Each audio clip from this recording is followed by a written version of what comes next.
let's get into this.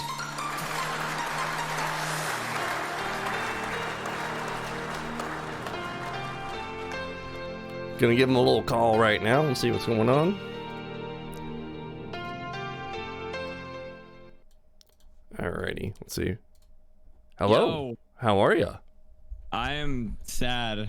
You're sad. What happened?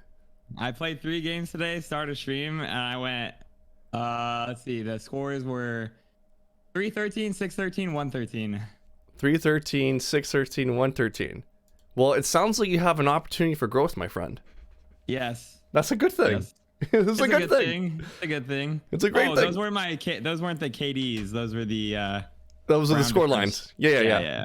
That's what I figured. But that's okay. It's an opportunity for growth. So this is good. This is a good time. It's a good time to do some coaching sessions. It's good. It's all good. Fatal, you do some coaching yourself, right? Yeah, I just offer it to my community, my Discord, just for the fuck of it, I guess. Do you enjoy it? It's fun. It definitely takes a lot out of you for sure. It's not for everyone. It's not for everyone. Yeah, I don't know. I feel like I could improve at it if I dedicated like the same way I dedicated to like content, but it's hard to draw that line. Yeah, for sure. Are you streaming right now, by the way? Yeah, I just went back. Okay, cool. I'm gonna give you a quick little shout out. Yeah, we have. Listen, Beanie Weenie Boy. Okay. Of course we have a smoke machine. I'm a controller main. All right. Of course, I'm in the smoke all the time. What are you talking about? All right. I'm gonna give you a quick little shout out. You guys can go give him a follow if you haven't already. Is it GY or GLYTCH? GLY. There you are. Perfect. Yeah. There you are. Yeah. So you guys can go give him a follow as well.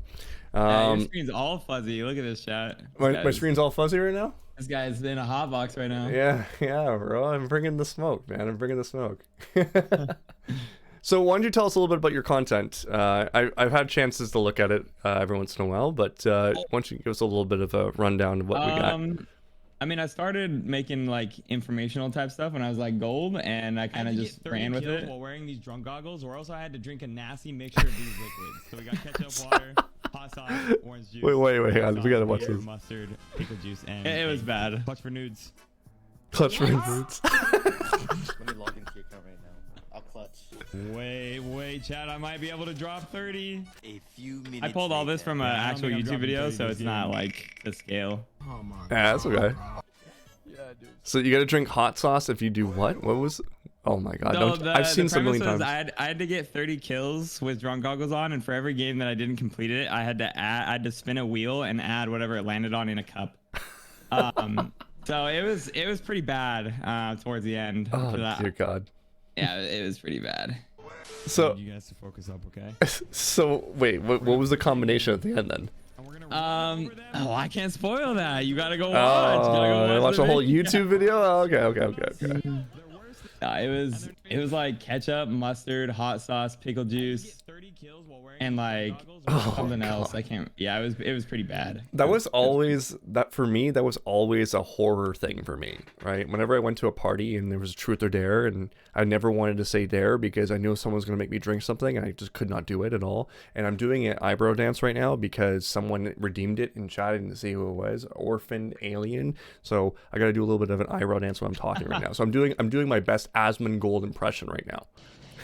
You're doing a fine job. You're doing a fine job. Okay, well I don't know how he does it. I gotta relax my eyebrows after that. Like I need a massage, you know. That's ridiculous.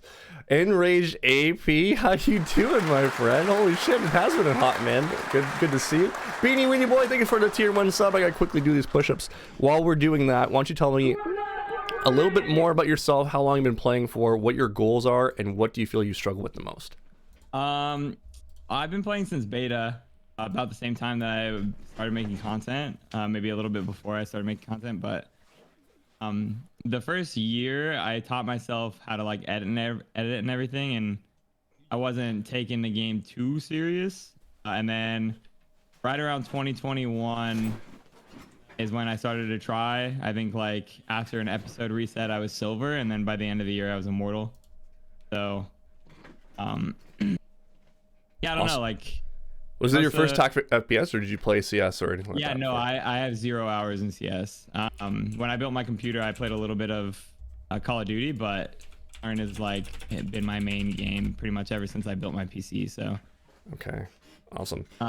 Do a little bit of aim training here and there. I definitely have some hours in Kovacs, but I think the main thing that I struggle with though is probably some tilt here and there, but also communication. I've been forcing myself on initiator because I notice that even when I'm playing smokes, I have a hard time communicating like the simple things. And sometimes the simple things go a long way. So. Right. Yeah, no, it's true. It's actually, I was doing a few VOD reviews today, just like as in like just note taking for future sessions and whatnot. And I mean, universally across the board, we're in an environment where comms are trash altogether, right? So we actually learn in a really bad environment. There's been some games I've played in the past before Valorant was ever a thing that was like comms were amazing in a pug setting or a pickup group setting or like a ranked setting. But it was like the norm, and like people had to do that, otherwise you were flamed, right? So I was spoiled when I was younger playing some of these games where it was like a complete necessity. But in this community, I feel like there's definitely holes, including Counter-Strike too. It's seemed to have gone a certain way. So that's definitely one thing. Too? Yeah, even in Counter-Strike, it's brutal. So I think it's one of those things. One of those reasons why I brought up 10-mans is that I wanted to develop that side of the game, because it's so important to be able to give decent communication, to know what's going on. Like there's sometimes I play in the 10-mans, I'm like, I need to like keep asking them to like teach them to do the right thing when it comes to communication. I'm like, I have no idea what's going on, guys. I don't know where to put my smokes. Your 10-mans is like kind of like a 1-on-9 coaching session. Sometimes it can be, yeah. Sometimes. Nice. It's kind of like I play the game, but I'm trying to like teach people at the same time, or like try to talk them up a little bit. Sometimes I just want to play, but it's right. I prefer to just be in there spectating and then giving advice, which I want to do more of in the future. But every once in a while, so like a 5v5, and you're kind of like casting it, maybe, or maybe not so much casting, but more so being in the room and just like spectating one person and be like, okay, so I'm going to be watching you this round. Let's just see what you got going on here. And kind of like a coach in a scrim or something. Kind of, yeah. Just like give some input and whatnot. So that will be something that we're going to do more of, and I need to get more involved. But part of my issue is that I am working 2 jobs, balancing life as well. So it's like, how do I find time to get the second job, right? Like this is the second job right now. Okay. I was like 2 jobs and this. I don't know how you do it. No, I eventually want this to be like the full-time career. I'm sure as you of course are probably in the same kind of boat with your content creation. So definitely want to support your growth as well. But yeah, so you brought up, so comms are one of the issues, and then there was tilt. What else was there? Was there something else that you missed there, or is that I missed? It's hard because in Immortal, it's all like it feels like all minor things. So like, I definitely don't think it's mechanics. I feel like mostly, just tilt here and there. I definitely am better at it than I used to be, but yeah, tilt, like communication, especially on like utility, and maybe like minimap awareness. I feel like I could work on as well. Okay. There's some times where like I'm pretty good at it, but then there are times where I'm probably not looking at it when I should be, especially when I'm not actively engaging in like a gunfight. So now the one thing I will say, well, first question I have is this VOD on stream? Like this one, were you on stream when you were doing it? No. I recorded this separate. Yeah. Good.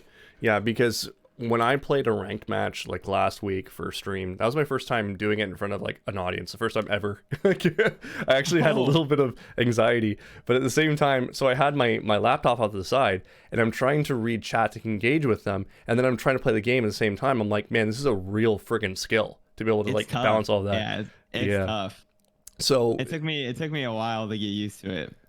So yeah, exactly. So the point I was going to make is that you need to, and I've said this to a bunch of content creators before, you need to have almost an account that you just do, ranked on for stream, and then you need to have time set aside for you to actually practice the skills. Because if you have, a phone in front of you, or if you have a laptop or a chat going off or whatever, you cannot get the same amount of quality practice if you're trying to upgrade yourself, right? So it's like all these distractions here you need to be able to eliminate to be able to really take in the lessons that you want to learn. What was your goal again? I didn't write it down. I guess just to like improve in those areas, because I feel like if I can get up to like the upper threshold of like 350 to 400 RR, like maybe even like peak a little bit higher, then I'll be playing against, you know, streamers and stuff, and it's like free content, you know what I mean? Right. Yeah. Absolutely. Absolutely. So like Um, another avenue I could take, I guess, and then kind of network a little bit. that's a big piece right there. Networking. It's who you know in this community. Yeah, Right. It's exactly. always about who you know. One of the things I always recommend to any student that wants to go pro, and I've got some people that are pretty close to like getting to that next like tier 2, tier 1 sort of thing. I said to them, like, listen, you can be as good as fuck at this game. Like, you might be the best player in the whole game, but if nobody knows your name, no one's picking you up, right? So True. it's one of those things, like, all the original pros in Valorant were all CS pros or someone that was really close into the top levels of CS. So they just got signed right away. It's all because of Right. who they knew. Doesn't matter if they were good or not, right? This is like, oh, it's a new game. It's like CS. We're going to sign these guys, right? So it's all about who you know. Networking is so important. Building your socials on all different aspects. That's like number one, more important sometimes than Yeah, you actually gotta being put fully yourself out good. there. Yeah, and actually being fully good at the game. So yeah, great, awesome. So those are all fantastic goals. Today, what we're going to be focusing on. What's your rank currently right now? Before we go into any further. Oh, after those 3 losses, I'm at 99 RR, but I was at 200. I was at over 200 last week. Okay, so we're immortal. Yeah. Okay, cool. We're gonna put you in as immortal. Great. It's been a while since I've done an immortal VOD, so that's cool. So disclaimer for you, as an immortal player, you're fucking good at the game. All right. I don't need to nitpick little things. That being said, you gave me a Gekko VOD, and I'm guessing you probably played a little bit more Gekko than when you Yeah. first sent this to me now. So you probably learned some new things. Yeah, like don't play him solo on Haven. Well, you know what? He's a very diverse character. This is what I've learned from watching and having a little bit of chance to play him as well. I think he's going to be my favorite character, to be honest, next to I was in Omen. your stream the other day and I heard you say that, and I was like, oh, that's good that I gave him a Gekko VOD then. Yeah, yeah. He's the more I've done VOD reviews on him, I'm like, oh my god, like there's so much. Like my brain is just blowing up. I'm just sitting there like, fuck, I'm getting so horny looking at all this stuff I can do right now, you know. so we're gonna be taking things to the next level with you. I think you do a pretty good job with some things, but there's some opportunities where you can, you know, add a little bit more of a layer to help your team and make them succeed. Because the real big thing for you now is that you've gotten to a point in ranked where you've squeezed the orange dry or very close to it in terms of what more you can get out of it. Now it's about getting onto a team, right? That's the next level. If you want to get to Right. Radiant, honestly, you need to understand the macro concept, which is something that ranked does not provide. My 10-mans will give you a taste of that. We're actually going to be, we've been talking about it a little bit, chat. I'm not sure if we're going to go this direction. We do want to have a little bit of input on this. We're thinking about splitting, not splitting the community, but giving the Ascendant Plus community, part of the community, their own 10-mans that you guys can like work with, right? So we'd have like a tier 1 or a tier 2 or a sweats and open league, if you will, and that way people of the same rank can work together and then eventually work up to that. We're kind of playing with the idea of that. We still want to have open nights where it doesn't matter what rank you are, you can play, but we do want to give the immortal players that development as well. And by doing that, you're able to actually play with each other, and that would be a lot of fun to be able to get that going too. So, and it gives you guys something to work towards too, right? So that might be something that you want to look into, Fatal, and who knows, you might be able to get onto a team from that. You might be able to form a team, right? Just by playing with a bunch of people like that I've level. thought about that because I know that, yeah, from the macro perspective and also the comms, like just help. It would help with comms a lot too. Because one time like a ragtag of like four people, we played in. They're like, you want to play in a tournament? And I was like, sure, like screw it, whatever. And it was it was fucking open quals, and we played against like some old XSET members like Pure and stuff like that, and I was like, what the fuck, like what? So I was like, in the first game I choked like hard. I was barely talking, like it was really bad. Were you playing the full XSET team, or is it just one person? I think it was just pure, but like they were they ended up going like a pretty good distance. I can't remember the exact name of the team, but Here's the one thing, okay? When you're playing against these higher level players or these people that you might be looking up to, they're not going to be as good as they would be if they're with their team, right? Because their team Right. sets them up for success. And as you start building onto like the team aspect, you're going to learn really quickly that you haven't actually played the game yet. It's like it's a whole different element when you're starting to play on a Okay. team, right? This is a skeleton version of the game. You've learned the micro, you developed yourself up to an immortal level with this. But now when you get onto a team, a brand new team that's trying to learn how to play the game for the first time, you guys are like platinum again, right? As a group, you're platinum. Individually, Right. you're immortal, but getting it all together, you're platinum. So to develop that side, it's like a unit, right? You're still got a rank of your own. And I'm hoping that's where Premiere goes with this too, because it will give people a big perspective on what they've missed when it comes to tournament play and whatnot. All right. So okay. the big point I was going to make is that you are immortal as an individual. If Pure is on his own, he's radiant as an individual. That's not that big of a difference, right? But if he has Right. his team, well, this guy's going to look a lot more nasty altogether, right?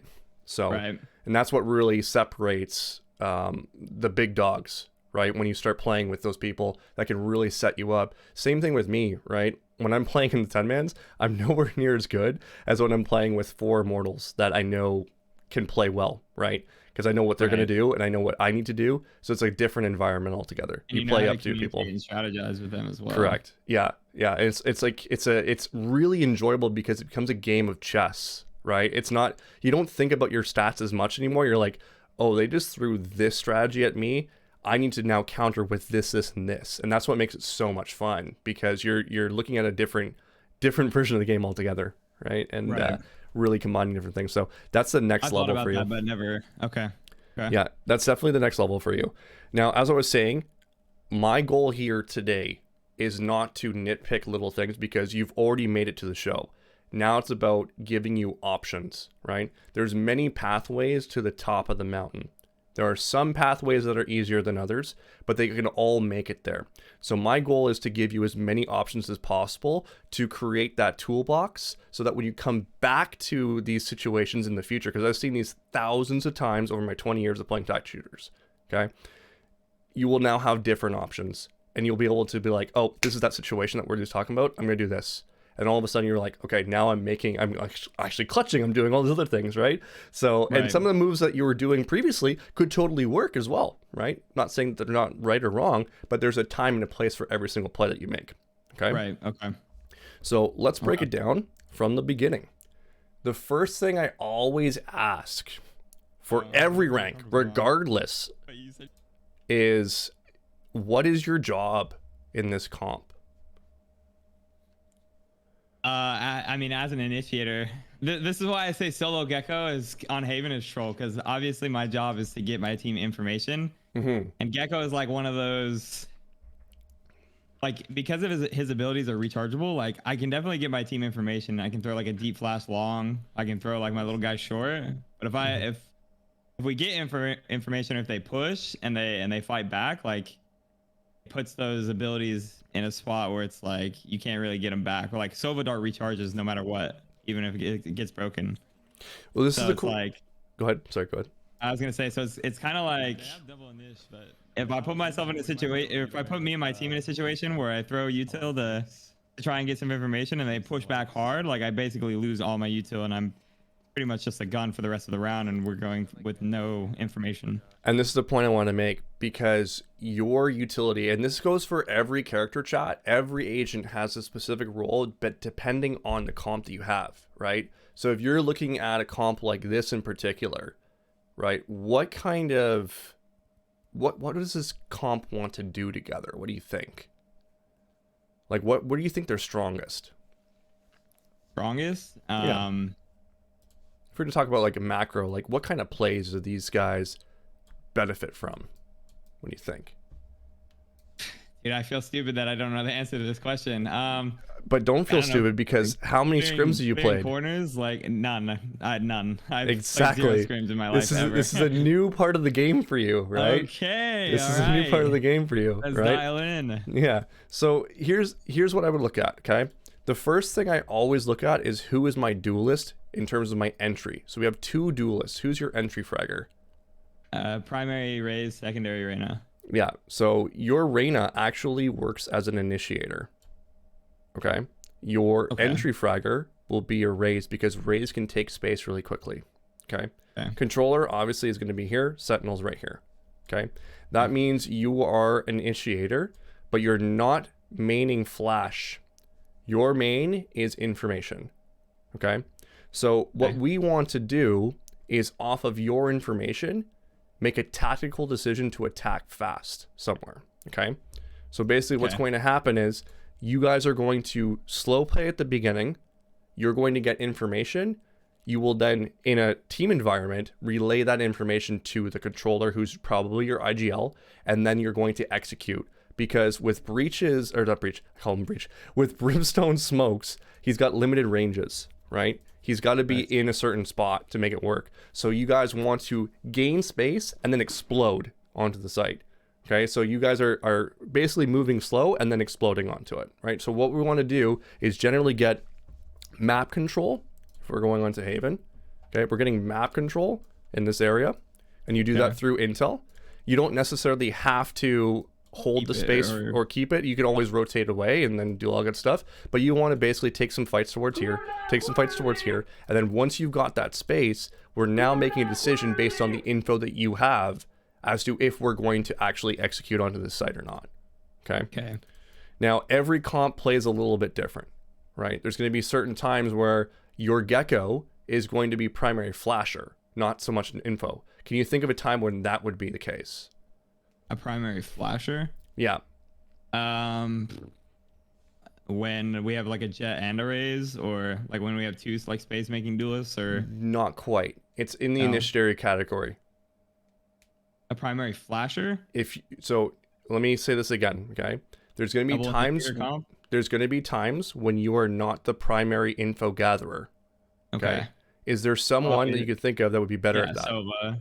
Beautiful. Sova, even Sky. Exactly. Sova, Sky's close to you. I would say Sky's kind of on par with you a little bit. Sky's got a couple more things because she can control her dog, what do you want to call it? Right. And you can actually see how many. Yeah. So there's definitely a little bit more information gatherer for there, but it's pretty close, like pretty close to on par with you. I would say Sova and Fade are primary info gatherers. Yeah. So if you have that in your comp, then it's like, okay, I don't necessarily have to use my utility for info gathering. That means you have more flexibility with your wingman, right? You can use wingman to plant. In this comp, I would say you want to use wingman to take space, okay? In terms of information, okay? So you don't necessarily, I find a lot of Geckos that I've seen so far primarily think of, oh, wingman is the fuse and the planter thing that I need to have, so I want to hold on to him for too long, but that will change based on the comp you have. Okay. People do this because they saw it on a trailer and they're like, oh, it's so cool, I want to do that, and that's the only thing they want to do, right? And that's the trap they end up getting into, and they'll lose games. They're like, how did I lose a game? It's like, well, nobody got information, and we ended up running up sewers and got friggin' shot in the head by a judge that we never expected to have. Right? If we had wingman there, they would have had to shoot the wingman. Then we would have avoided the area altogether. Right? Okay. So my ranked teammates even now are they're still like, Gekko, why aren't you planning? And it's like, because at first when he came out, right, there's a lot of limit testing that goes on. So it's like, and you're kind of like running into a lot of not really knowing the best time to use your utility. Yeah. And you end up kind of playing like Silver sometimes, where they never use their utility because they are trying to save it for the perfect moment. Yes. That's like every alt I've ever seen thrown sometimes with lower than platinum, basically. Sometimes diamond as well. So yeah, that's definitely one of the problems, right? So the big key that I would say, if anyone struggles with that kind of stuff, guys, is take a piece of utility, take a notepad, take a pen, and write down 20 ways you can use your ultimate, 20 ways you can use your utility, and that way you'll have it all like laid out for yourself and there's no confusion. And some people laugh when I say 20 ways. How can you figure out 20 ways? There's plenty of ways to do that. Think about who you can pair with, for example. So you have a raise, well, it would be a great time to throw that Dizzy in, in tandem with her jumping into the site. That would be a way of doing it, right? Who could you combo Dizzy with, right? There might be some other things that you can throw in. For example, if you did an Omen blind and then threw the Dizzy in, you blind the people, they can't see the Dizzy, then they get blinded again, right? That could be a combo. So you think about all these different combos you have with the teams or with the agents that you're playing with, and those are options. So you can write all those things down, right? Just finished coaching Rocket League and I'm ready to... Okay, awesome, Kieran. We're going to get you in here at 10 o'clock. So you're a coach as well. Everyone's a coach here. I'm coaching coaches today. That's awesome. All right, so we're going to break it down a little bit. You mentioned tilt. The first thing on my list is mental and emotion, and we need to be able to bring that in. As an Immortal player, that's usually the last thing that keeps you from getting to Radiant and beyond, right? Sometimes Radiants really struggle with this.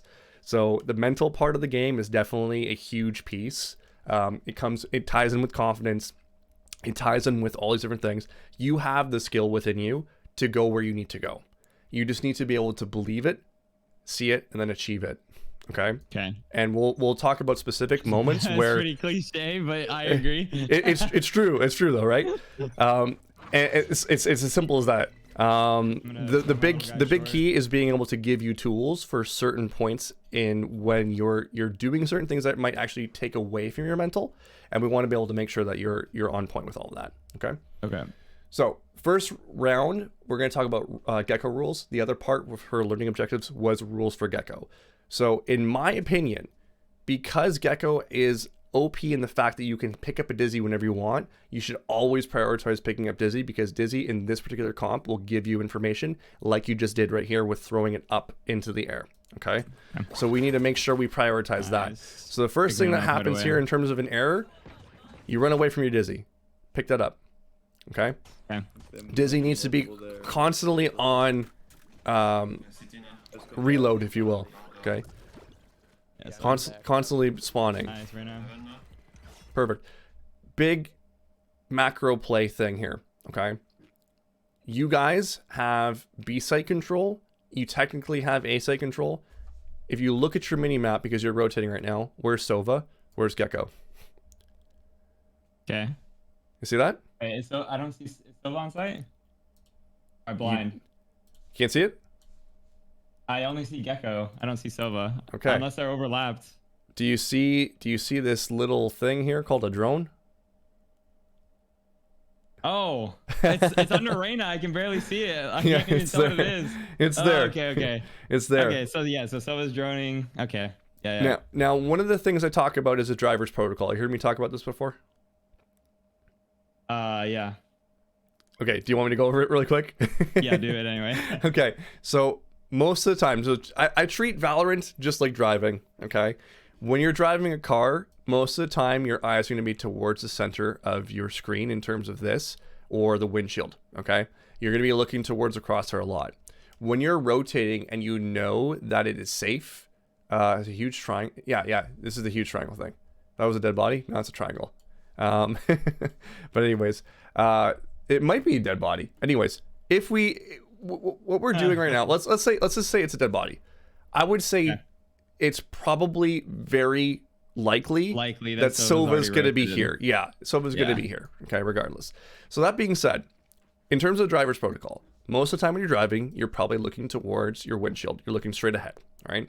But every so often, if you had a good teacher, they're going to tell you to look at your mirrors and check for information. This is for safety. No different than you would in Valorant. When you know that you're relatively safe, like there's a very low chance someone's going to take a fight on you, and this would be that case right now, your eyes should be on the minimap, should be on the scoreboard, and should be on the kill feed.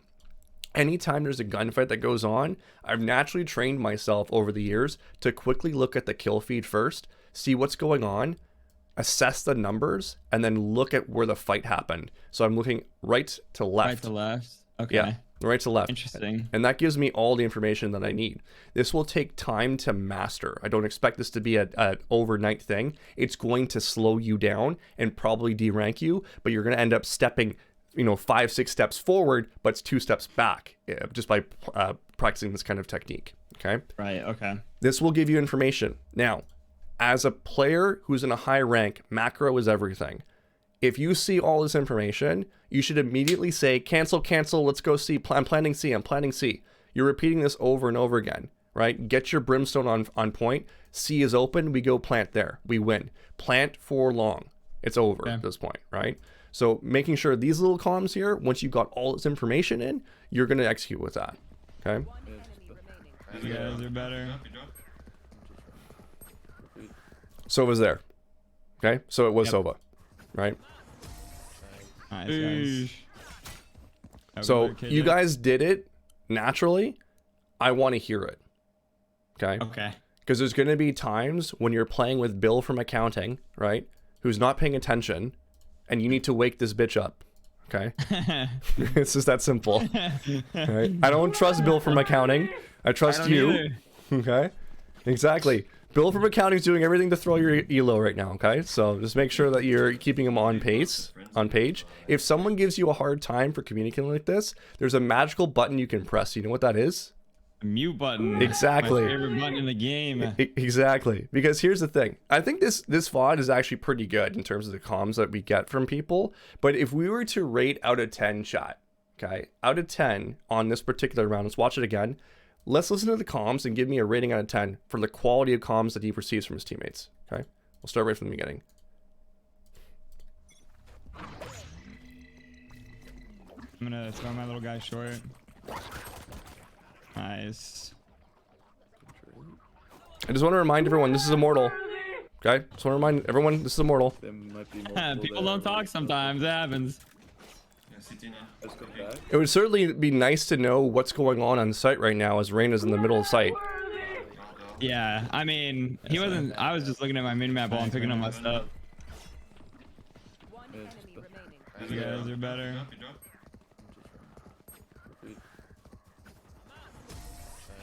Okay, I'm gonna be honest with you. For Immortal, this is atrocious. Yeah, it's pretty bad. It's fucking atrocious. Like, I have no idea what's going on at all. Right? I'm like running around. I'm just basically looking at the mini map. I'm like, I'm gonna make a decision off of this because I have no idea what's going on. What people see, right? It's a mess. Right? Out of 10, chat, what would you give that? Remember, it's an Immortal lobby, right? Everyone complains in chat about, oh, someone said 10 out of 10. Yeah, BP played, yeah. One of the most common complaints I get is my teammates don't communicate. I want to get to a higher rank because they'll communicate better. No, doesn't happen. I've seen Radiant lobbies, pro lobbies, like top 10, where they're not saying anything, right? That's why it's so important for you guys to understand how to take this driver's protocol in and get all the information for yourself, because you can only trust you in a ranked environment. In a scrim environment, let me tell you, this whole thing changes. You don't need to rely on just yourself. You got brothers in arms and sisters in arms that are going to help you out, right? So yeah, basically it's 6 out of 10. Well, Law's play. You're given a lot of credit here. You must your bar must be down here with comms right now. It's brutal. Have you ever seen a scrim team communicate before? I've never. No, I haven't. Okay. I think there's been times where like I've watched on YouTube like the Sentinels, like the breakdowns or whatever, the like post clips. Okay. But I never like hard paid attention to the communication aspect of it. Like I noticed it, but I never like zoned in on it, if that makes sense. I'm gonna give you, and I'm really hard on comms because what's that? Trent has said, tell him about your choke and our attorney. I already did. We'll talk more about that later. But this is what I'm very hard on comms because comms were it was drilled when I was a kid in my head. I was someone that was just a complete mute. I didn't say a damn thing. And the people that were coaching me and teaching me, they're like, you got to open your mouth. So I drilled this for years, right? Important comms. I used to watch pro players all the time and be like, hey, they're doing this, this, and this. I need to start adding that into my repertoire, right? Whenever you approach a skill, right, you should always look at your skills, rate them out of 10, and ask yourself the question, if this is not 10 out of 10, what do I need to do to make this world class? That's the difference between Immortal and Radiant. Okay. I want you to listen to this. I would count this, guys, as an 8 out of 10, maybe a 7 out of 10 in terms of comms. Okay. Which will show you how important it is to do action comms. Action comms are quite simply what you're seeing, what you're doing, when you're doing it, and how you're peaking. If you do this and master it, it will definitely help you rank up. I'm watching across on the stairs. Should maybe knife spawn where they delay the retake. I can't. Another one spawn, okay. One more spawn. Both spawn, both spawn. Two spawn. Playing close. One more. 2v1, 2v1. He's there. And I think it. Where they contact. I'm going Good lane. calm. He's still there. Peeking off you. He's not in yet. 3, 2, 1, swinging. Nice. Nice. I'm playing Well logs. played. Love Yeah, it. I'm gonna go up lane. I'm gonna play stairs. I might die in a second. Come here, one. They know I'm here. I'm with you. I peek off my chair for CT. Flashing and peeking. Okay. Flashing There's again. still one Flashing as again. well. Flashing again. Flashing again. Left side. Hurt. Peeking. Nice. Okay. Nice. You're so handsome. Oh, thank you, man. You're not so bad yourself. Okay. Can you hear me okay, by the way? Yeah. Okay, cool.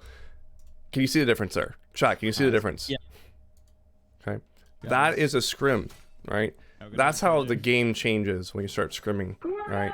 That's how communication should be, right? Right. So what you need to do in a ranked environment is not expect your teammates to communicate like this, but what you should do is practice your skills in communication so it's similar to that or better, right? You can get better than what we had there. But that gives you an example, right? So ranked environments are not for accepting comms, it's for giving and practicing delivering comms, right? Yeah, From your I own agree. self. Because a lot of people don't understand that like when you're giving comms, like if someone else is not talking, that doesn't mean that they're not being receptive. So Correct.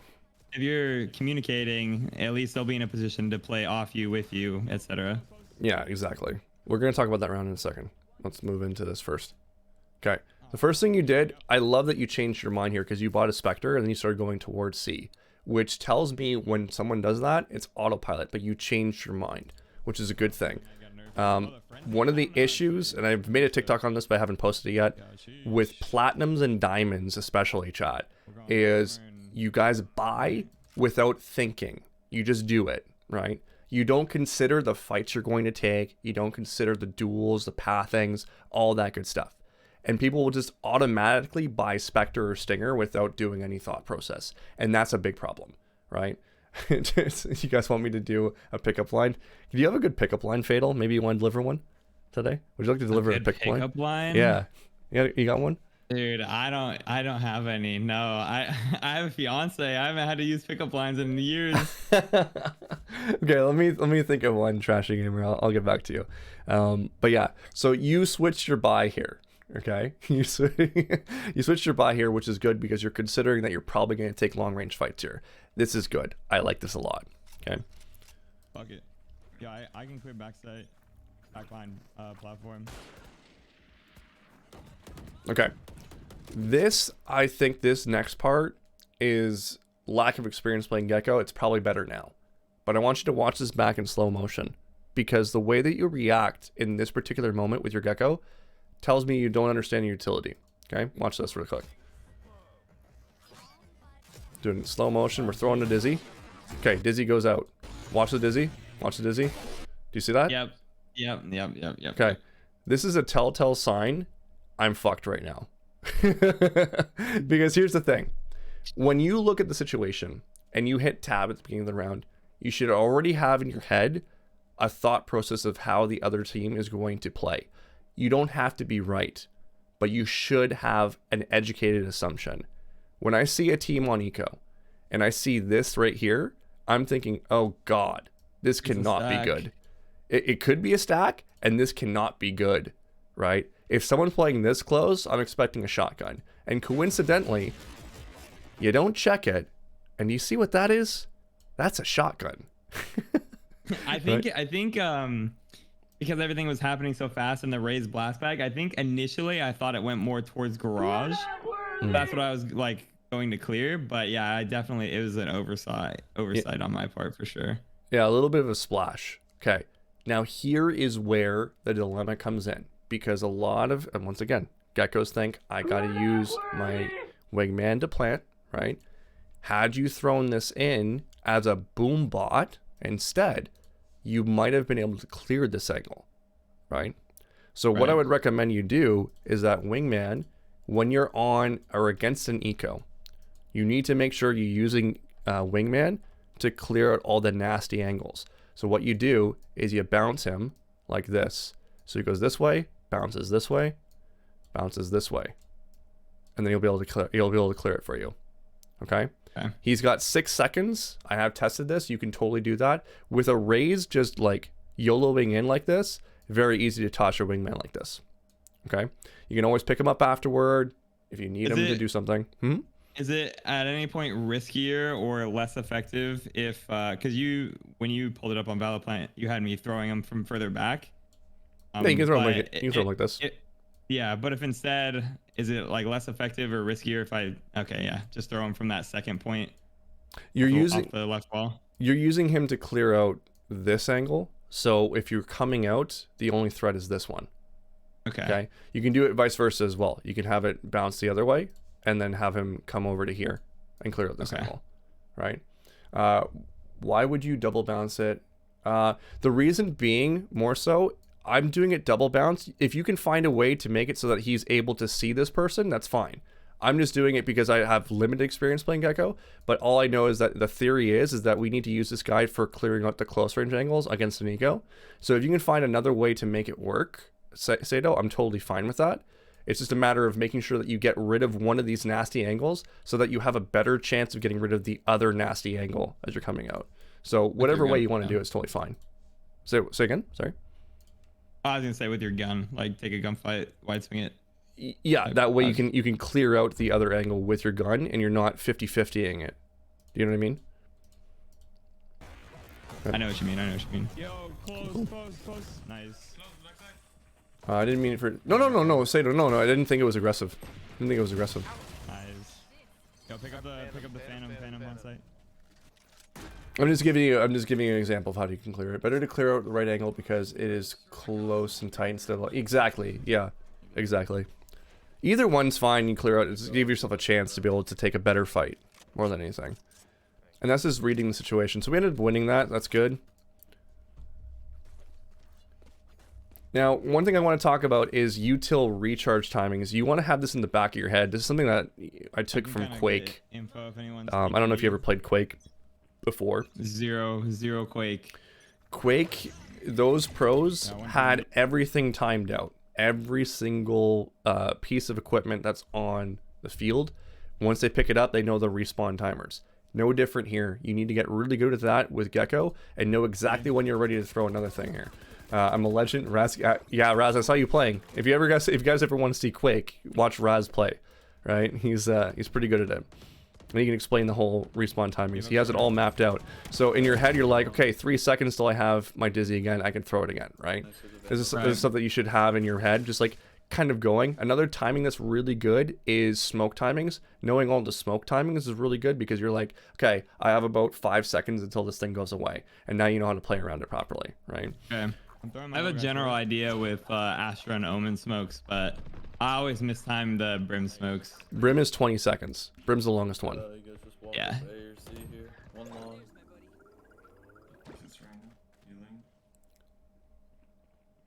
Okay. So here is the point of why the timings are so important here. Okay. You could hold your Brimstone off for a second until your wingman responds, and you send him in first. You send him in and you double it up with your dizzy, and that's when you guys go. Right? It's like 6 seconds to wingman. So double up. Okay. Yeah. You go more efficient. Yeah, you go wingman first, then you throw your dizzy, because here's the thing. If they shoot wingman, they can't shoot dizzy. That makes it easier for you to move in, right? Dizzy will be able to give you the exact information as to where people are going to be, because he's going to spurt all over the place, right? It's going to splooge all over their screens. I had to say it. So you're able to work with that, right? If you're going in with limited utility, look, you're 1 second away. 1 second away to make this fight a little bit easier for both of you, right? Okay. And that could mean the difference in this rank, right? 1 second is all you need. Yeah, man. Prim is actually 19.25. Okay, Tiger. Got it down to the point. The big ban that guy. Oh, nice kidding. The big point more than anything is just to have a relative idea. You don't have to be exact every single time. Right. I can't buy. I used to play a lot of Omen, so I'm pretty good with those. Yeah, a lot Omen's better when mine I'm too. playing the agent than when I'm like if it's an enemy smoke. Because sometimes I don't remember when the enemy smoke falls. Sushi asks, any tips for regaining confidence after deranking? Yeah, this is a very easy one. You've never lost your skill. You've only Yeah, you just started. lost a couple pixels. You've lost a couple pixels. You might have lost a colorful PNG, but you have not lost your skill. You are capable to be exactly where you want to be again, and then some, right? You're also capable of dropping lower. The point being is that your rank does not define you. The skills that you work on defines you. You need to rate yourself out of 10 on everything that you're doing. Improve the skills, and naturally you will rank up again. Okay? It's not about where you're at right now, it's where you're going to be tomorrow. That's the big key, Sushi. We lost this round. We did because of this move. Right here. I know I gave it up, but I was mad because I asked them to fight it with me and like help hold it with me, and no one did. I was like, okay, I hold it by myself and take a 1v1, potential 1v2, or I just go on site and fight with my team. I just didn't know what to do. Here's the biggest issue that a lot of players have. When we blame, we stay the same, okay? What we need to do is take extreme ownership over everything that we do in the game, okay? I love that you brought this up. So let's listen to what you say here. Take the bomb B. We're two in garage. Yo, fight A link, fight A link. Fight A link, fight A link, okay? Watch out, push. Who's fighting A link with you? Nobody. But who did you ask to fight A link with you? Yeah, that's true. I guess be more specific. Exactly. That's how you take extreme ownership here, right? Okay. So, because here's the thing, it's very easy for us to sit there and just blame someone, right? What we need to do is figure out what was within our control. And if there was something within our control, then we can still improve, right? But if we close our mind to that potential improvement, we stay the same because we're just saying, oh, no, it's Raze's fault, it's Brimstone's fault. I'm a good player, right? You are a good player, for sure. But there's always ways that you could make your teammates better players, right? And it's what you say, right? Your Dude, goal. I tell people that all the time, bro. Exactly. So bad at taking my own advice. It's okay. It happens. Even me, it happens too. But the big key is that you need to identify this, right? Your goal in a ranked environment is not about you. What you should be doing is, what can I do for my teammates to make them the best players possible? That's your role as an initiator. That's your role as a controller, right? If you're a duelist, it's like, how do I get this set up so that my teammates have a better chance of winning the round, right? It's always about thinking outside of yourself. Once you start getting that down, nothing's going to stop you, okay? So that is a big key here. So you said this, right? What does that mean to Brimstone? What does that mean to Raze? What does that mean to Reyna? Reyna has no idea what we're talking about, right? Fight A link, fight A link. Reyna's in his own world. Yeah, Reyna's on her own. But we don't know why Reyna's doing that. We haven't walked 1,000 miles through Reyna's shoes. Maybe Reyna saw something. Maybe Reyna's protecting us from a flank. Maybe Reyna's exactly where she needs to be right now for us to be successful. We're just making an assumption, right? And that's a dangerous... Reyna's brain dead. It could be that, right? But it's a dangerous place to be if we work under an assumption and assuming that we're the only ones that are right, right? We have four perspectives here, right? So the point being here is that you made a fantastic play based on your perspective. But these other two don't share your perspective because they don't understand where you're coming from by how you communicated it. Yeah, okay. I guess in hindsight too, I could have calmed what I planned for. Like, if I say planning for A link, it makes more sense. My little guy. Yeah, and you got time. You got time for that. So you back off of A link, and you know how this is going to end, right? The big problem with going to B, guys. Here's the thing: you guys are on a bonus eco round, whatever, right? So it's not a bad idea to go B because now you're equalizing fights. That's great. Because what they want is long range fights. You want short range fights. So if you get this Sova who's right over here in your face, you actually kind of make it a coin flip to a degree, which is what you want. Now, the problem with going B is that if you do not control the extremities, guys, this area here, this entryway into the bomb site is not strong enough to hold the site. It really isn't, because there's a million different places that people can flank you or push out a garage and then contest that space. So anyone holding window, you're up shit creek without a paddle most of the time, right? You're probably going to get flanked. You're probably going to be attacked from the front. Really difficult to work with. So for what you guys need to do, if you ever go B, you need to control space here. I don't want to see you guys smoking this entrance anymore. Smoke here. Make them fight for this space. Okay? Another thing you I can never even thought about that. Yeah, That's smoke actually deeper. so smart. Yeah. Okay. Mhm. Okay. The other Damn. thing you can do, let's control garage. Control the window. If you have someone in window, they're going to be constantly terrified to move into B site. Right? Because they're always worried that you're going to peek there. Just let them know that you're here. Just like shoot a couple shots like, "Hey guys, I'm over here. Come get me." Right? You can even just stand right here, just shoot some shots in there, right against this wall, and they're like, "Oh God, I always have to be worried here." This is what's called passive impact. It's something that's very underrated. Can you name a stat that covers this particular play where you're shooting into the wall right now and making everyone worry about you? Yeah, getting people to anchor and not rotate so your team can. But can you name a stat that's tracked in a stat tracker that does that? Unfortunately not. No, because there isn't any, right? But here's the thing. You're a hero without a cape right now. We're going to put a little cape here. Let's see if I can draw a cape. There you go. You're a cape. All right? Hero without a cape. You're not going to get any stats for this. Therefore, you're a bad player, right? That's exactly how this community looks at it, right? I'm a bad player. I didn't get frags, right? But I won you the fucking round, right? Because everyone here is worried about me and they're not going to move into sight because they're like, I got to clear out garage first, otherwise I'm going to get flanked.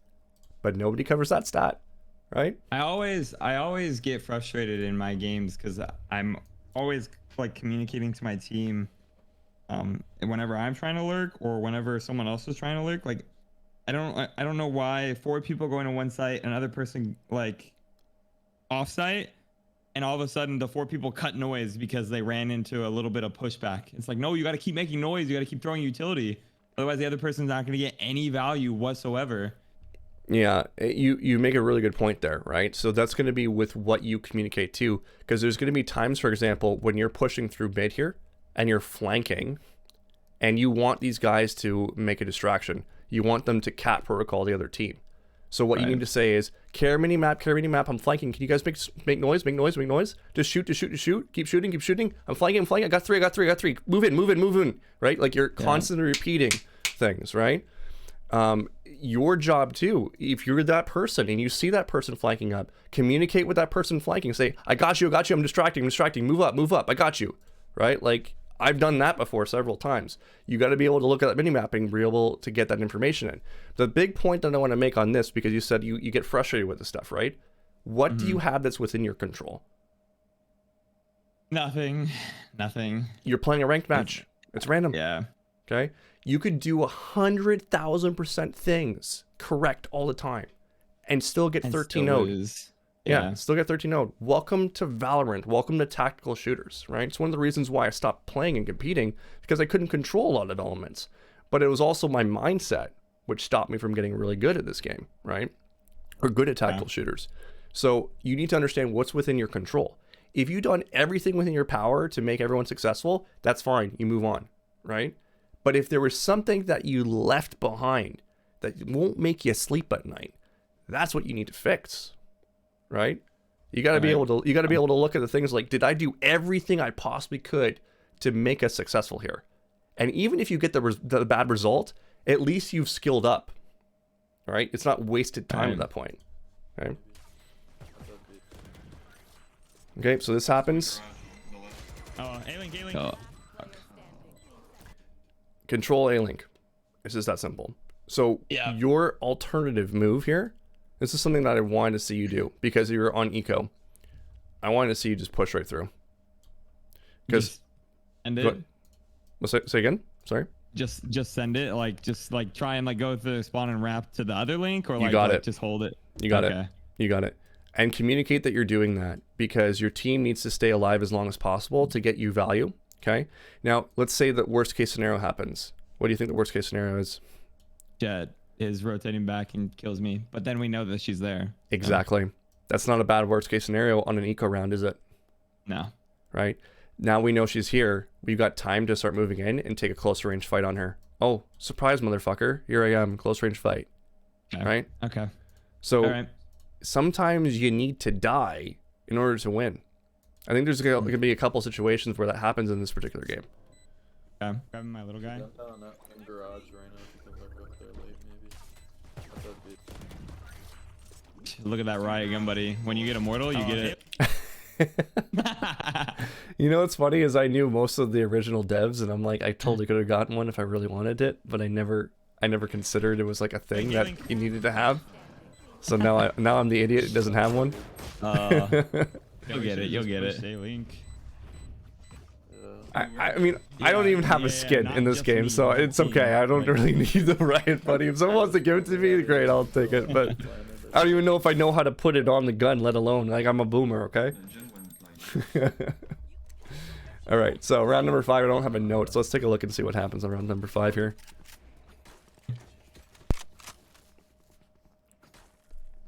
The other thing too, our mental, very important here.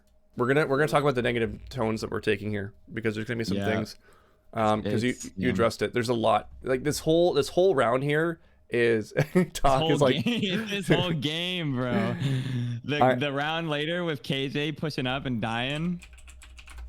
I don't know if you did a full scrub, but you'll see. Oh You'll yeah, see. the KJ is a moron. I won't lie to you. KJ is a moron, but unfortunately we're coaching you. We're not coaching KJ, so there's always still things that we can do. My negative tone, like you were saying. Yeah, it's not helping us. No. Yeah, and here's the thing too. I don't think all 5 of these people queued up with the intention of throwing your elo. I think they want to win, right? And when they do something stupid, they know they did something stupid.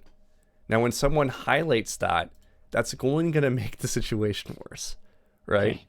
So it's one of those things where if it's someone that you know, I would still not even say anything in the moment because everyone is an emotional roller coaster situation when you're playing. Yeah, they're in an emotional roller coaster. So the worst thing you can do is identify things. What you can do is say, hey, KJ, I noticed you pushed up. Is there anything I can do to set you up better for next time? Right? And then that way they're like, oh, I don't know. You know what? That was really dumb of me. I shouldn't have done it. Right? They'll fix it for themselves. So there's a real art to dealing with some of these people. Right? Right. But we had A-Link control and it was planted. I feel like we just probably back up. Or what you can do if you really want to tactical them, right? He's not putting his utility down on one of those rounds. We're going to go over that. You could say, hey, Busker, do you mind putting your utility on C so that I can do this? Right. And that way you can get him onto a mindset where he's, I need you to do this for me to do this. This will help me do that. Right. So for example, let's say you bought an op. Okay. Let's just say for the sake of argument, you bought an op, you're Gekko, whatever. You're going to go towards A. I notice you're playing A. KJ, do you mind playing your utility towards B so I don't have to worry about a flank? That way I can op A, whatever, right? You know the point I'm trying to make. Okay, so let's go back just so I can hear this really quick. We can identify what's going on. Just push A link. Let me go back. Grabbing my little guy. Jump out on that in garage right now if you can look up there late maybe. That'd be... God, what a flick. Oh, A link, A link. Fuck. Plenty for you. I think I pretty much should have just pushed A link. You were there. Yeah, not just me, the whole team. Like, Yeah, we had A-Link control and... So what you need to say, and this is really tough because you're in an emotional state, right? You just need to take a deep breath real quick. Take a deep breath and then think about what you're going to say next, because this could literally just derail the entire game for you, right? Just one moment. And then you're the enemy, right? And if you do blow up, you are deserving of that enemy role at that point, right? Right. So what you need to do is take a deep breath and say, my bad, guys. I should have been more specific. I really wanted us to push A link there. I should have asked one of you specifically, right? That's my bad. That's what you do. You always put it on you, and that way it's like, it is what it is. If someone says, yeah, you're an idiot, okay, immediately mute that person because they're not going to be helpful at all for you, right? They're not going to be helpful at all, Probably back. right? No, Jen went like this. You got to be the big guy, unfortunately, Yeah, right? The Problem, man. I'm a small guy. I'm a small guy. be the bigger person. Right. You're right. The big key Gotta here win is me more that rounds. the big key here is that Busker's a moron. Okay, let's be real, right? But you're only gonna play with Busker for the next like 30 minutes, so don't worry about it. Right? Just to give you an example, you don't worry about it. He's gonna be gone. You'll never play with him again, right? Very unlikely you're gonna be able to play him. Yeah. Exactly, V. It's just GG go next. Exactly. Hopping on A. This is an important piece. Let's go back to it. Whenever there's a potential of an operator, you need to calm that out. So let's see if you hit tab. Okay, you did hit tab. Perfect. So we look at the money here. Potential of an op. Okay. So just immediately call it the threat. Is there any other threats that we need to worry about? Gekko. Yeah. So what you should do is say to your team, can we identify where Gekko is, just so we know where the ult's coming from? Right? If we're gonna go through, can you guys just like, if you guys spot Gekko, just let us know. Because that ult is nasty. It's scary. Yeah, the fun ultimate, let me tell you. It's a scary I ultimate. detained my teammates one time in Immortal. I was playing against GMD and Tupperware. Shit was funny. It can be a very scary ult, for sure. Okay, we're gonna talk about this later, but one of the things I want you to do with your Dizzy, because you've been doing it right off the hop every single round, and that's fine because you're using it for info. There's gonna be times when Raze wants to peek.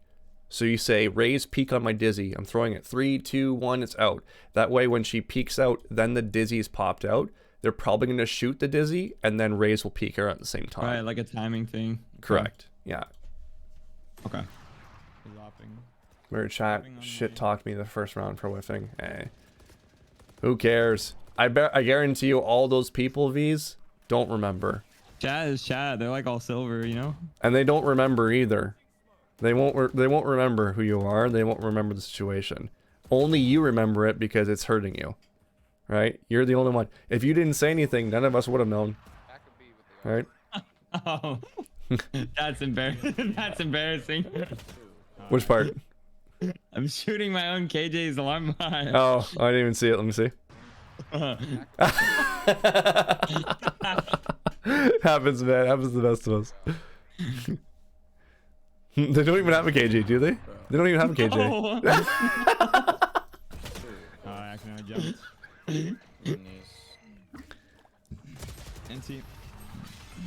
I didn't really have a note for this round. Let me see. I think this is just a breakdown on a macro level here.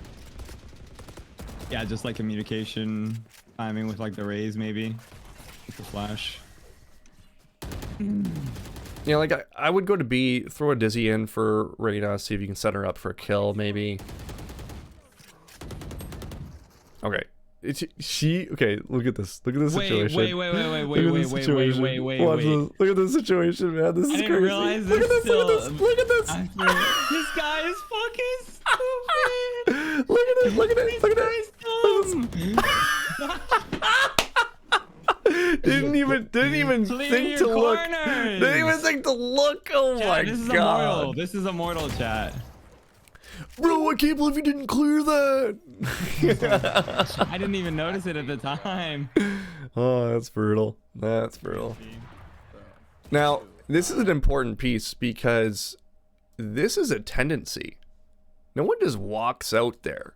That's telling me that this Omen, first of all, being 1 in 4, I know that mentally he's tilting a little bit because his stats are not where it needs to be.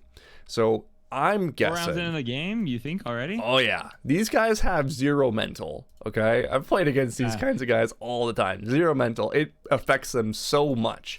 In fact, if you listen to Raze, it's affecting her as well. right? You'll listen to the comms that she ends up delivering. It's like, oh, I'm useless. Like, you'll hear it all throughout this VOD, right? Okay. So this Omen's already pissed off. If an Omen's pissed off, he's not thinking about things properly. He's going to probably play aggressive and try to find a kill. Look at that, right? Let's see how the rest of this game goes. Let's see if we're right, because I haven't made a note on this, right? He might be aggressive and do stupid things the entire game because of this. NT. They don't have a Senti. I think we just need a 5-hit something. I don't think we need a default. I think you're on the right track. I think what would work better is if you take space, fight, cancel, and hit the opposite site. Okay. Based on how they're moving around. So I think you're on the right track. I agree. Yeah, I think the basis there is like we 5-hit, but like we take the space, and if we run into 3, then yeah, we just leave. Yeah. I keep burping. I don't know why. Yeah. Happens to you me wanna too boombox sometimes. short and then nade that cubby if my flash hits. If my flash doesn't hit, you don't have to.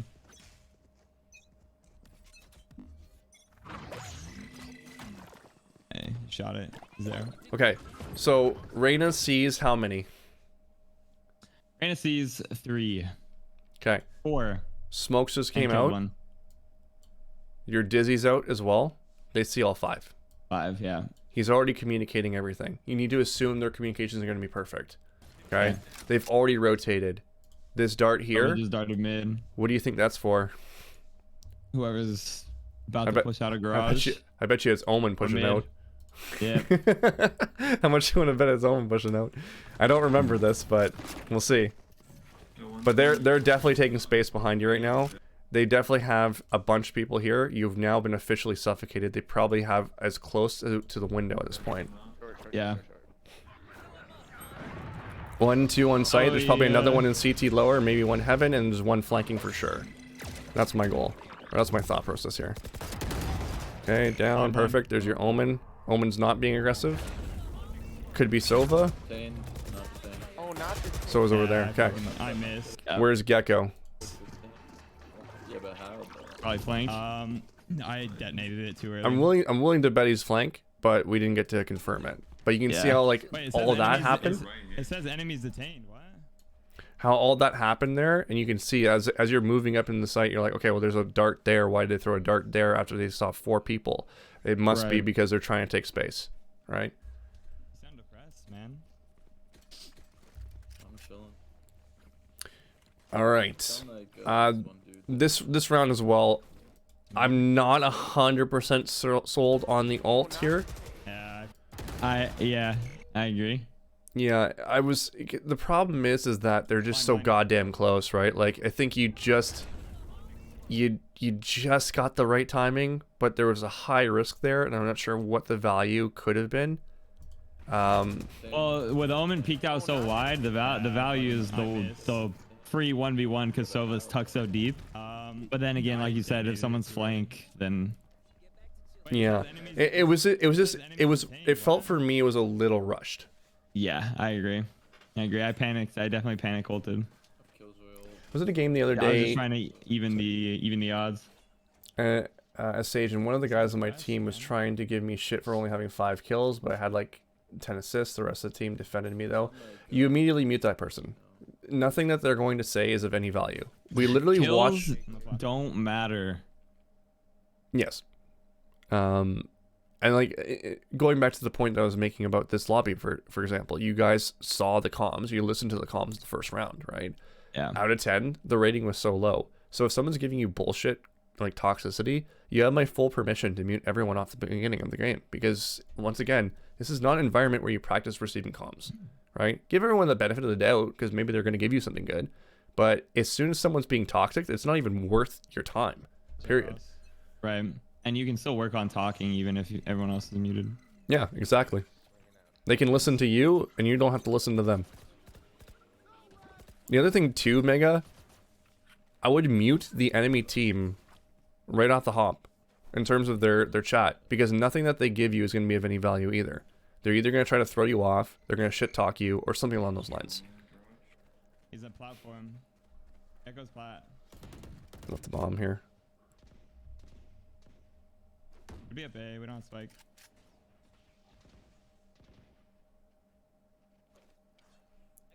What do you guys What do you guys want to do here? Yeah, Let's see. Mega. People are gonna say mean things to you, right? The big key is figuring out how you're going to let that affect you. Are you gonna let it affect you or not? Garage. It's the internet. Guy, man. Which what? Just watching back this round, it's like I hear, here comes the party.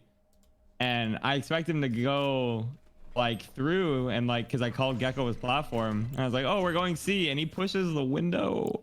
This is just a bad ult. This is a bad ult.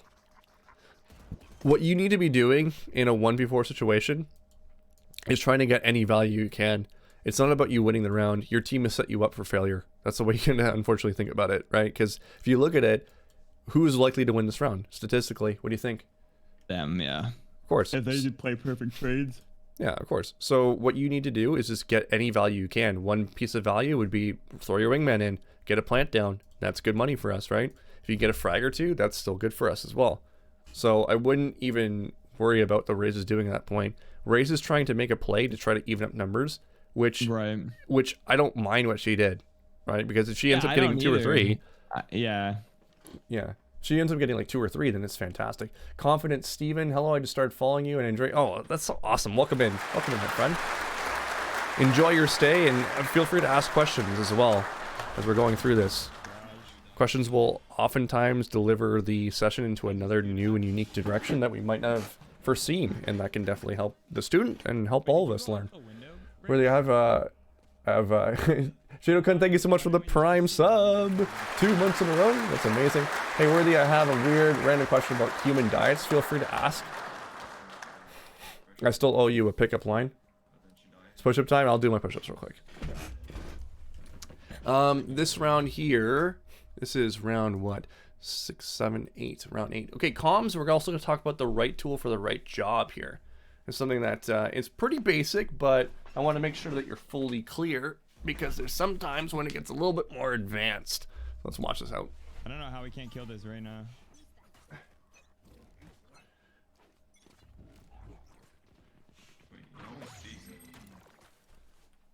He's pushed up. He's pushed up.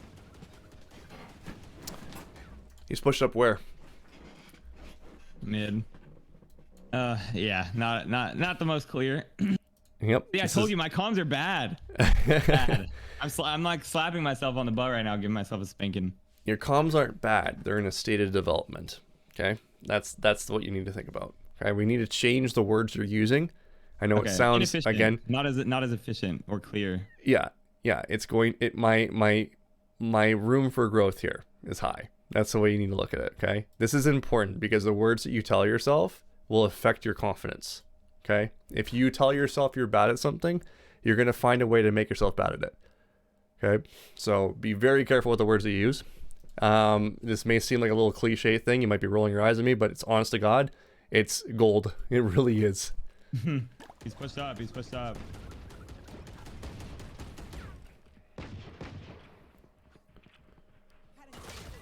Okay. So, very simple. I don't mind you going for fights. What I do mind is taking a fight that is completely disadvantageous to you. Right. What do we know about the situation before you go into it? We already know that someone is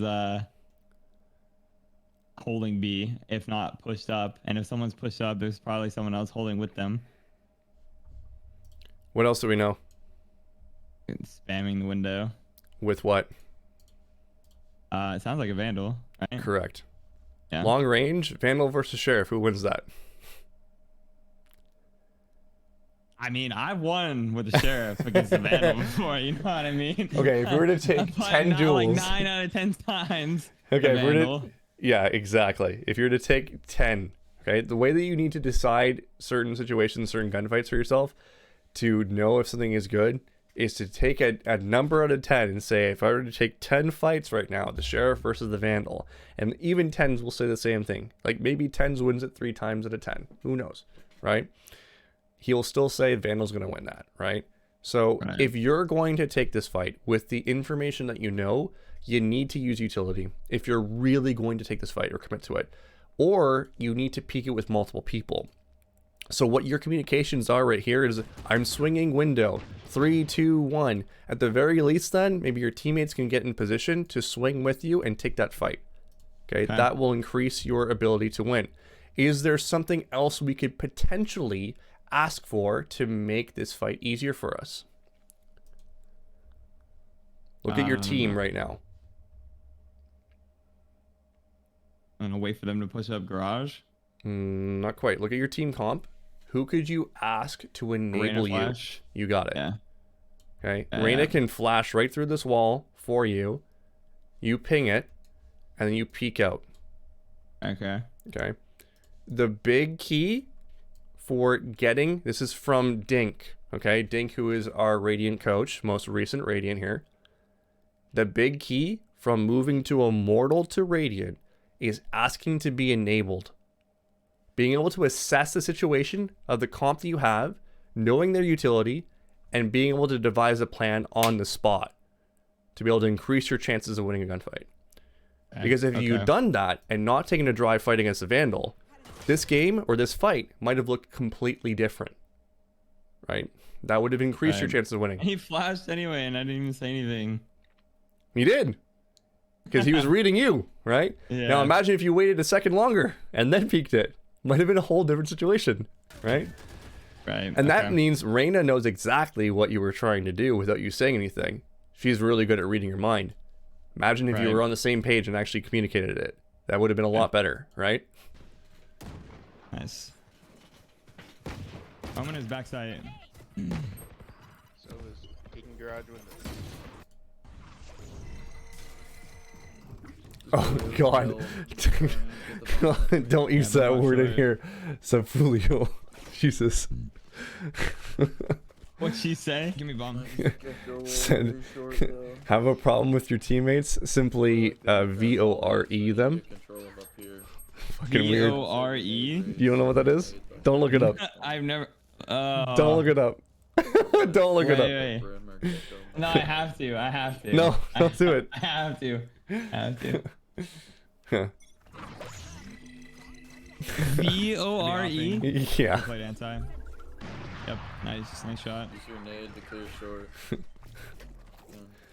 Basically, it's eat them. Oh. Full head to toe. But there's some connotation. No, don't do it. Don't look it up, chat. Like cannibalism? Yeah, to a degree, but there's Like in a sexual way? There's a fetish. Yes, there's a fetish attached to it. Yeah, there's a fetish attached to it. That's just not okay. This is not okay for Twitch chat. You have Gekko, careful. I have flash. Okay. Can't be. We're gonna talk about some important things on this round. Okay. Why I know, right? Sorry, chat. All right, so we're gonna talk about some important things for this round. We're gonna get back on topic. Valorant, guys, this is PG conversations. All right, dizzy timings and also rules for planting. Have you ever heard me talk about the rules for planting? The rules for planting? Correct. No, Yeah. I don't think I have. Okay. Most people will plant default all the time. The reason why they plant default is because it's an autopilot. They don't think about things critically. I wouldn't say that you planted default here. It was more to the right of default, which is good. But a lot of people will just go to default because people do it. They don't think critically. Right. I usually think pretty critically of my plant spots. And that's why you're immortal. Yeah. That's why you're immortal, right? So you did a decent plant here. A decent plant. I would say it's a good plant. But like the default immortal plant. the default immortal plant. Okay, fair enough. So we want to make sure that we get off of default and make sure we plant with intention. Okay. Okay. So in this situation, if we look what happened here, we've got 2 kills. Okay. And they're towards A site. Whenever you get 2 kills, the general rule of thumb is that the site is clear. Okay. And that means you can plant as open as possible. Right. Right. Plant open because heaven smokes. You got it. Lulz play. Exactly. You plant as open as possible because the big key is we want to be able to play from long ranges. We have numbers. Okay. They come into the site. We have all the angles possible to be able to play it from a certain spot. For example, short, long on both end sides. You can play from CT, right? If you planted it in the right spot. So the big key is that 2 rules. If I get 2 kills on site, I'm going to work under the assumption that I'm safe to plant open. The role of the duelist, or sorry, that's not a duelist, it's a KJ. The role of the duelist is to ensure that my planter is safe by clearing out all the angles that could be used against him. So all the little cringy angles, okay? So you assume that you are safe to plant. The other rule is if you have back lane control. In this particular map, backlane control would imply smokes on both of these sides, so you're protected from heaven, and you have everything behind default under control, okay? Or someone there to protect you from it. If you have any one of those 2 things, you are free to plant open. Let's go into Valoplant. Where do you think is the most open place where we can plant, where you can see from the most sight lines? It's not on the back corner most towards hell, but it's I can't like okay, so the box in the corner, like right under hell, right? Right here? But like yeah, right there. Right here or here? I feel like a lot of times I will plant more towards on the left side of the box because it's safer from like spam in case they're like pushing out CT, but yeah, right where you have it right now is probably the best spot. It's one of the better spots for sure. This way you can see it from here. In order to see it from here, you'd have to strafe out, so that eliminates that angle. You can't really see it from CT. It gets a little bit ugly. You can and you can't really see it from heaven if you're playing up there. It gets a bit ugly. Okay. Very good for here. Okay. I would say that this plant is where you would plant it if you didn't have control with a smoke over here. Okay. So you don't necessarily have backlane control, but maybe you have 2 frags, and you're a little bit concerned about that. This spot here is probably safer for that particular plant situation, but it ends up being a problem because you can't really see it from here unless you end up strafing out. Okay. Right. So what, just like in the middle of the site, I guess. you got it. Right here Okay. is the best spot because you can see it from short. You can see it from long. You can see it from long. You can see it from heaven. You can see it from CT for someone who's trying to lurk and flank, right? So you can control it from so many different angles. If all situations are so ideal where everything's smoked off the right way and you got 2 kills on the site, then you want to plant in here. Okay. The more open you plant, the higher percentage chance you have of success in that round. The reason for that takes 4 seconds when you're awkward planting that bomb. It takes 7 seconds for them to defuse where they're awkward in the open. Okay. Would you say okay, so man advantage aside, Yep.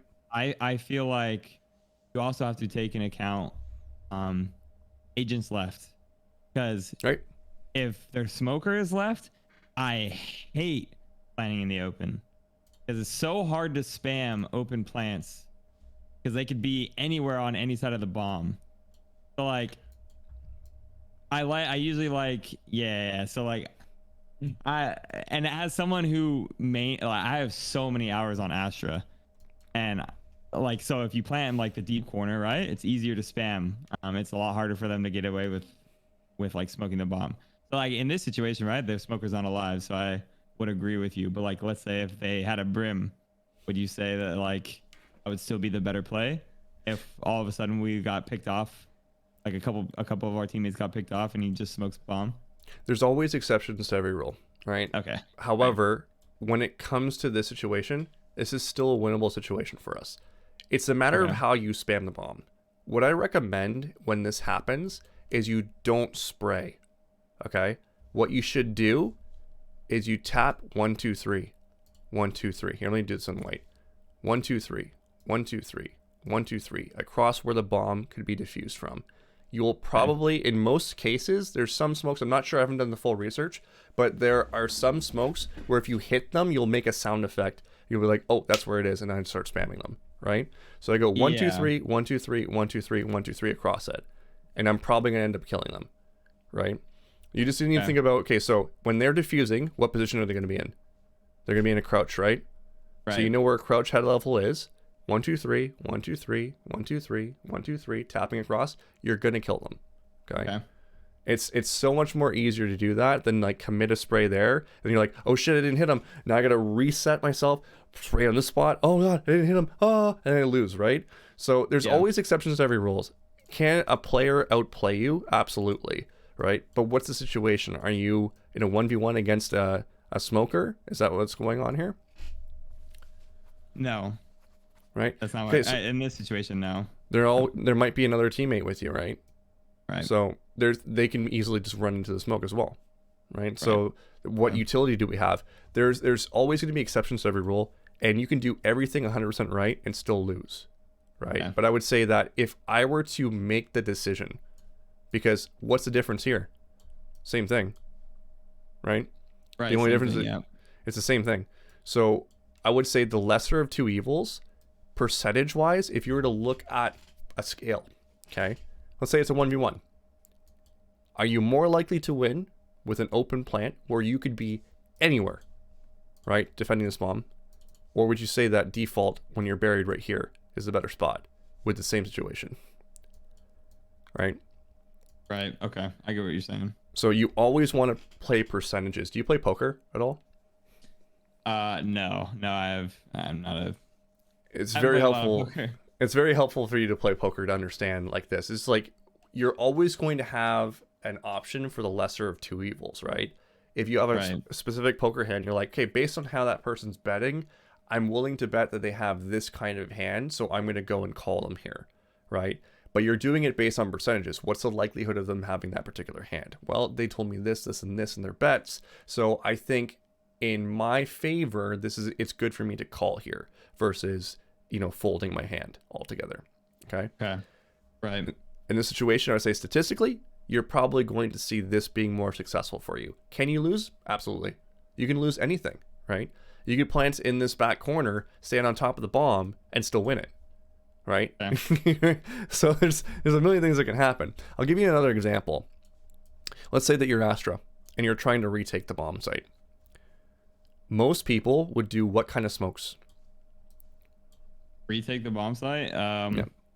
One cutting off the short peak. They're not like deep on the main choke, but Right here? covering off, yeah, the whole cubby, and then one long. Why are we doing the smoke? That smoke. Mm-hmm. If you're retaking from CT, I mean, I feel like usually it's if you have a teammate heaven, but if you don't have a teammate heaven, honestly, I have no fucking idea. This is the thing, right? This community is so stuck on doing things because they've been told to do it, and that's the norm, right? I gotta throw a smoke here. How does this help us get out of this position? Oh, How does it smoke? I mean, yeah, it doesn't. I usually throw it for the teammate heaven so they can peek sight safely without getting shot and clear like graffiti. But assuming no teammate heaven, and something that I've done on Omen as well is the smoke to isolate graffiti so you can't get crossfired from hell. So where would you throw it? Up on basically behind default. Yeah, right there. Exactly. Throw a smoke like this, right? And that way you can start pathing into the site. I made a TikTok on this as well. Now, here's the thing. Is there a risk of someone going into the smoke? Of course. Absolutely. But here's the lesser of two evils for you. Would you rather throw this smoke and then be crossfired by a million different angles where you can literally just like walk through the valley of the shadow of death? Right. Or would you rather run the risk of someone playing dumb in a smoke, having pathing to clear everything out, and then be able to retake and then run the risk of someone peeking through a smoke? What's the lesser of two evils? Maybe they don't even do that, right? So Yeah. it's ultimately up to you. I had some coaches say, no, this is bad smoke, you shouldn't do that because of this. I'm like, a million things could happen. I could walk across the street, there'd be no cars when I look left and right, and still get hit by a car, right?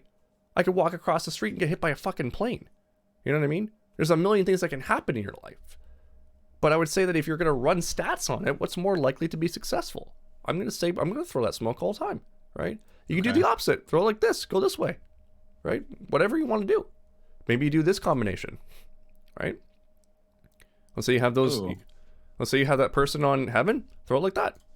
Why not? Okay. If you're on an eco, do this. Run through here. Explode out of your smokes. Explode out of your smokes, right? Okay. You don't necessarily have to do this and this every single time, but because it's the thing to do, we don't question it. And that's the problem, right? For any of you guys that are diamond and platinum, autopiloting this kind of stuff without critically thinking is the reason why you were stuck in the rank you were at. Okay?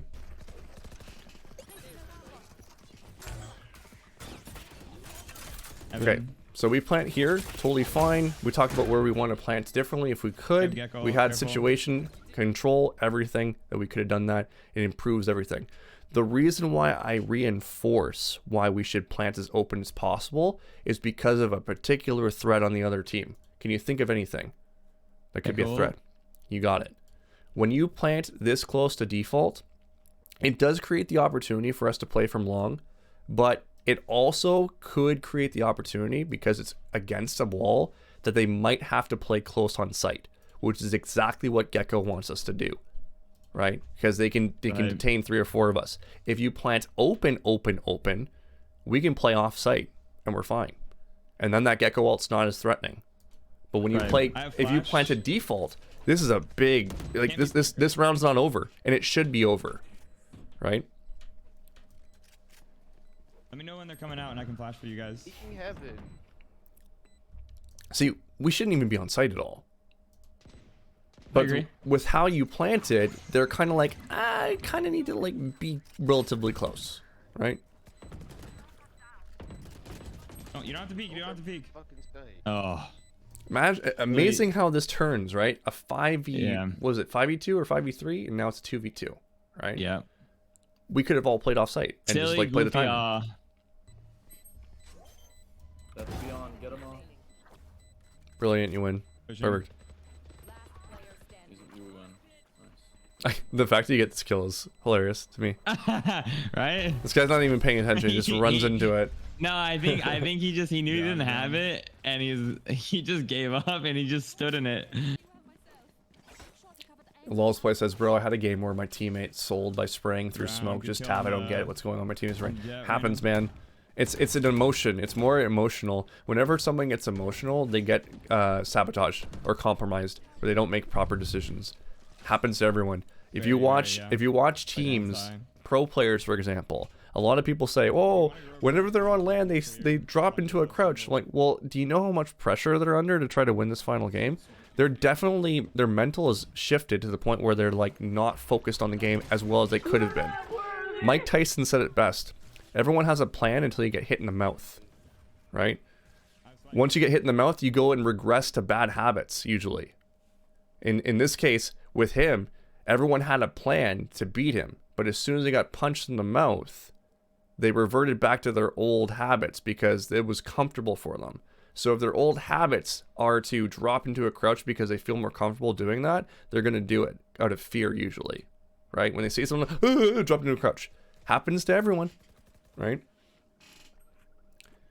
Tusing, as a fellow coach, I love your content. Hey, welcome in, Tusing. We have so many coaches in here. It's so fantastic. W coach. W coaches. Cover backside. Jet hopping. We don't go here. Ceiling. Jet hopping. Jet hopping. Jet topping where? Because I was confused too. I think A Link. Cool. Yeah, let's get the fuck out of here. Was, I think probably C. Let's go see. Oh, he's spawn. You could argue alting the Opper. Nice. Toss a Dizzy out, then alt. Because the thing is, like, Yeah. my favorite counter for an operator, do you know what it is? Utility. You got it. Specific utility, though. Flashes. Yes. smoke. Yep. There's one that's really good against operators, like the best one that's very underrated in normal circumstances. Oh man, these alts. We need to work on these alts. Well, I was gonna ult him, and then my Reyna killed him. Another. I don't know if we had time to I was see just here. trying to secure, like, if he killed my Reyna, right? He's dead. We didn't have time. Okay, cool. You got it, Lulz play. The Reynaleer. The Reynaleer is the anti-operator Oh, because utility. he has to. He can't play anti. He has to back up or shoot it. Ah, okay, Exactly. okay. It's Ah, perfect. gotcha. It's perfect, right? So if you combo Too bad she's such a shit Reynaleer, agent. yeah, well, there are specific functions for her. It's just people don't understand how to play her sometimes. They think, oh, Reyna's got to be top fragger because all of her abilities are activated by. No, shut up. Okay, listen. Here is the role of Reyna. Reyna is an initiator duelist. Okay, Reyna sets up the entry fragger. Reyna is second in. The only way Reyna gets enabled is if she's trading someone so that she can get the kill guaranteed. She shouldn't necessarily be the first one in. Now, if you're playing on defense, 100%, you could definitely play a position that's kind of like an operator, where you're playing up aggressive, you're getting a kill, dismissing out. That works. But if you're expecting your Reyna to be the entry fragger in your comp, you're in for a world of hurt, okay?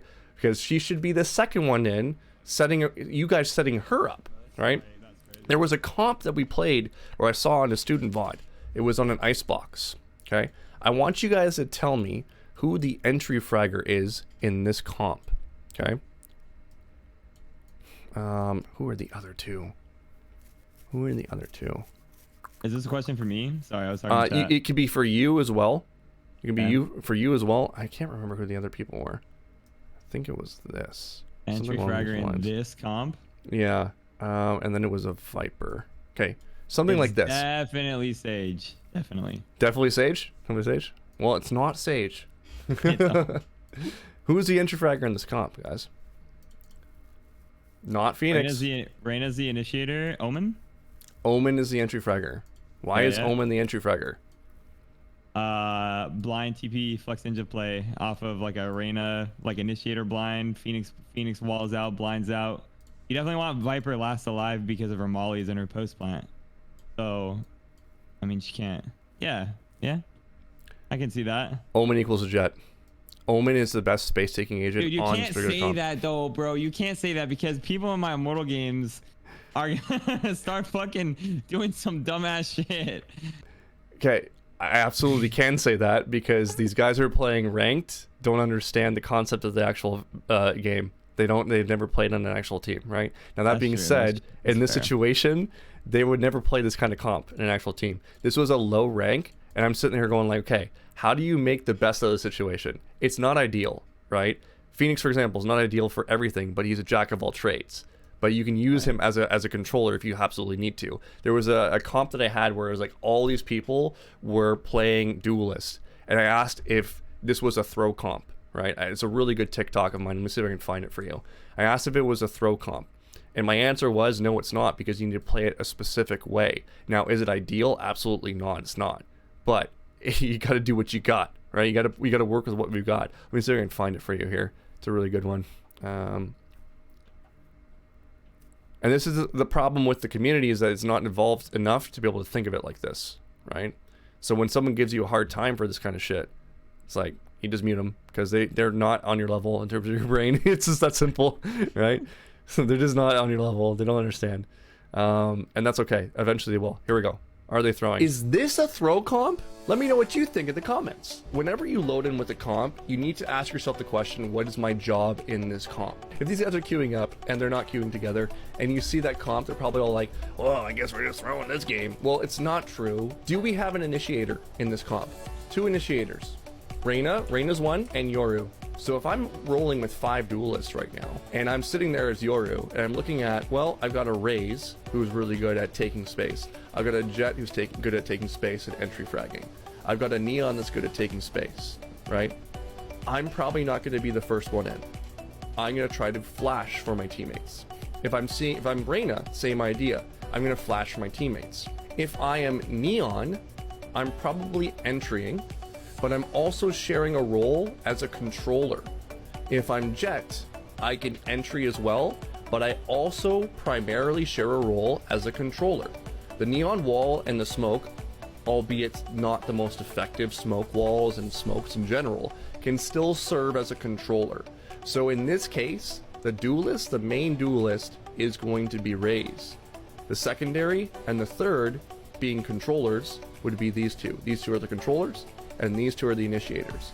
So in reality, we have 5 duelists, but you can look at it like this. We have 2 initiators, 2 controllers, and 1 entry. So it's not death. But that being said, it's not ideal either. Okay, so that's basically the idea behind that. So Bro likes his own TikToks. Oh. I did, didn't I? My bad. Anyways, does it affect the algorithm? Because that's why I do it. Do you think it helps? I personally, I don't think so. I don't think so. I do it just in case, because you never know, right? Like, could it be the difference between someone seeing my video and not? You know, I don't know. Anyways. That's a good point. Anyway. Like, why not do it? I see this TPing into a smoke, dashing into a smoke, like creating that space, kind of like pretty much the same thing, at least in this comp. Now, the thing about this comp too, and I think someone said 100 Thieves, Tiger saying, do you know 100 Thieves? Yeah, so I'm guessing they did some sort of comp. They said Omen, Viper, Sage, Sova, Killjoy. Yeah, okay, so they've done something like this, like similar to this kind of situation, 100 Thieves has. So it's not out of the realm of possibility. Pros have done it before. They've obviously thought about this. Now, here's where it's very interesting, this comp, because roles will switch a lot on this particular comp. There will be situations where at the beginning of the round, Viper will die. Well, then that means Omen cannot be the duelist anymore. It cannot be the entry fragger, because Omen must take the role of the controller, right? So Omen is like the flex agent, if you will. But his main objective, if all 5 are alive, is he's the duelist, okay? So this one will change based on the situation in front of you. And it's very important as an Omen main to understand your role in this comp. This is why I always ask every rank, every student that I work with, at the beginning of the round, what is your job in this comp? And that will dictate whether you're going to win or not, win or lose in the game. Because you're either filling that role or you're not filling that role, right?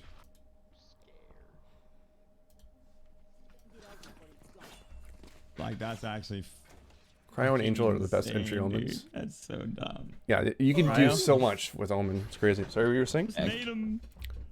Oh, I was saying cryo. Like, someone said cryo's omen.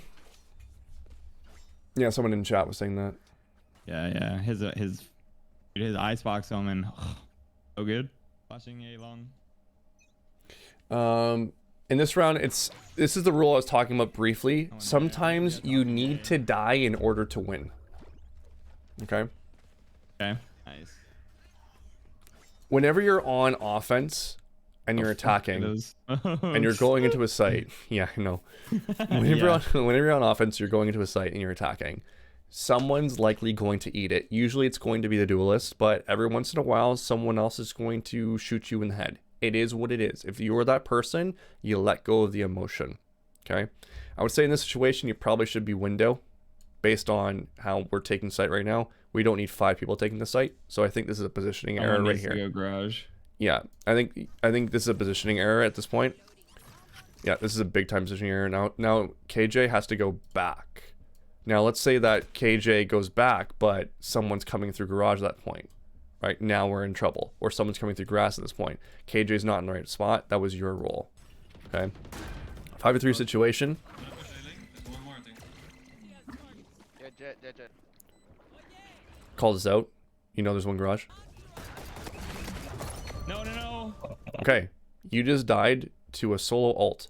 This could have been so much worse for your team had he ulted into B site and caught a whole bunch of people. Right? Right. You dying here is high value for you and for your team because no one else is detained and they know exactly where he is. So you're upset here. Your reaction is this. No. 2. How much damage does that thing tank? Who cares? You should. Yeah. And you know what I would be doing? I feel like I'm mad for myself and like not for my team. Does that make sense? Exactly. You're too fixated on you. You're not thinking about the team, and that's a big problem, right? This is the difference between, again, Immortal and Radiant, right? Okay. Right. You need to So be like, instead of being mad that I died there, I should be like, Fuck yes. yeah. Exactly. You Yeah, are one guy exactly. and my team is safe. Yeah.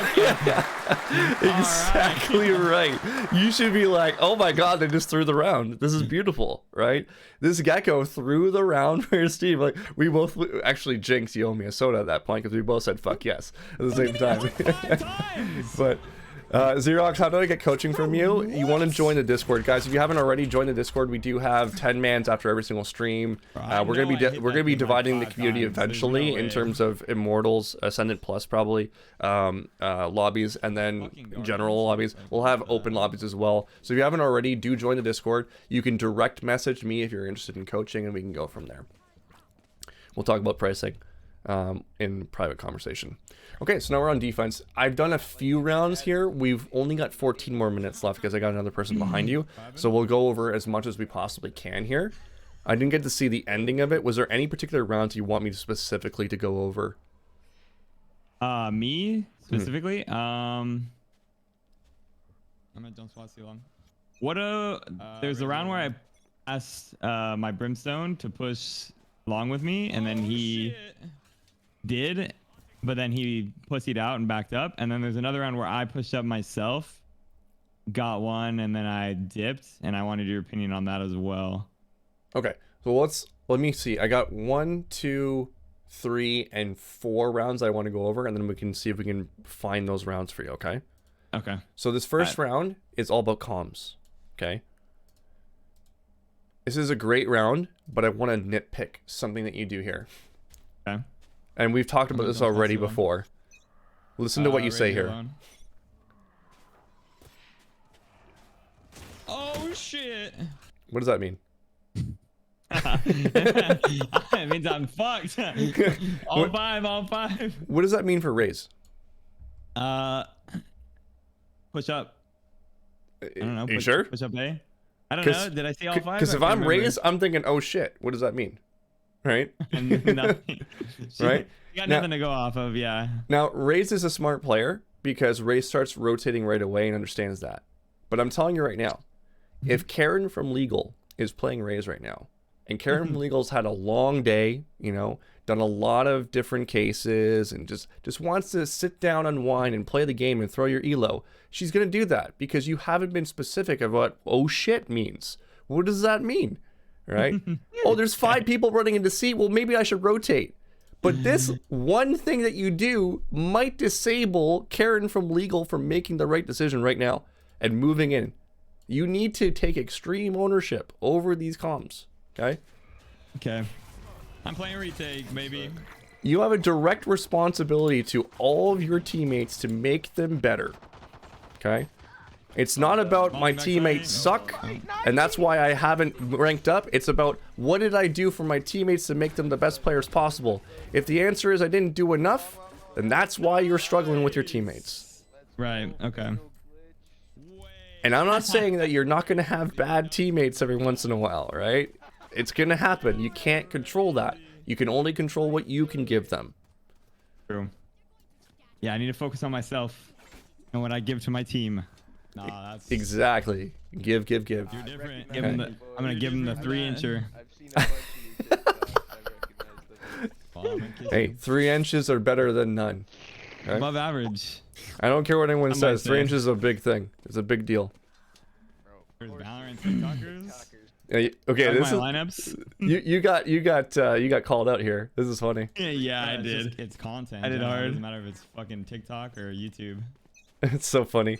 I can relate to this too because it's like so weird.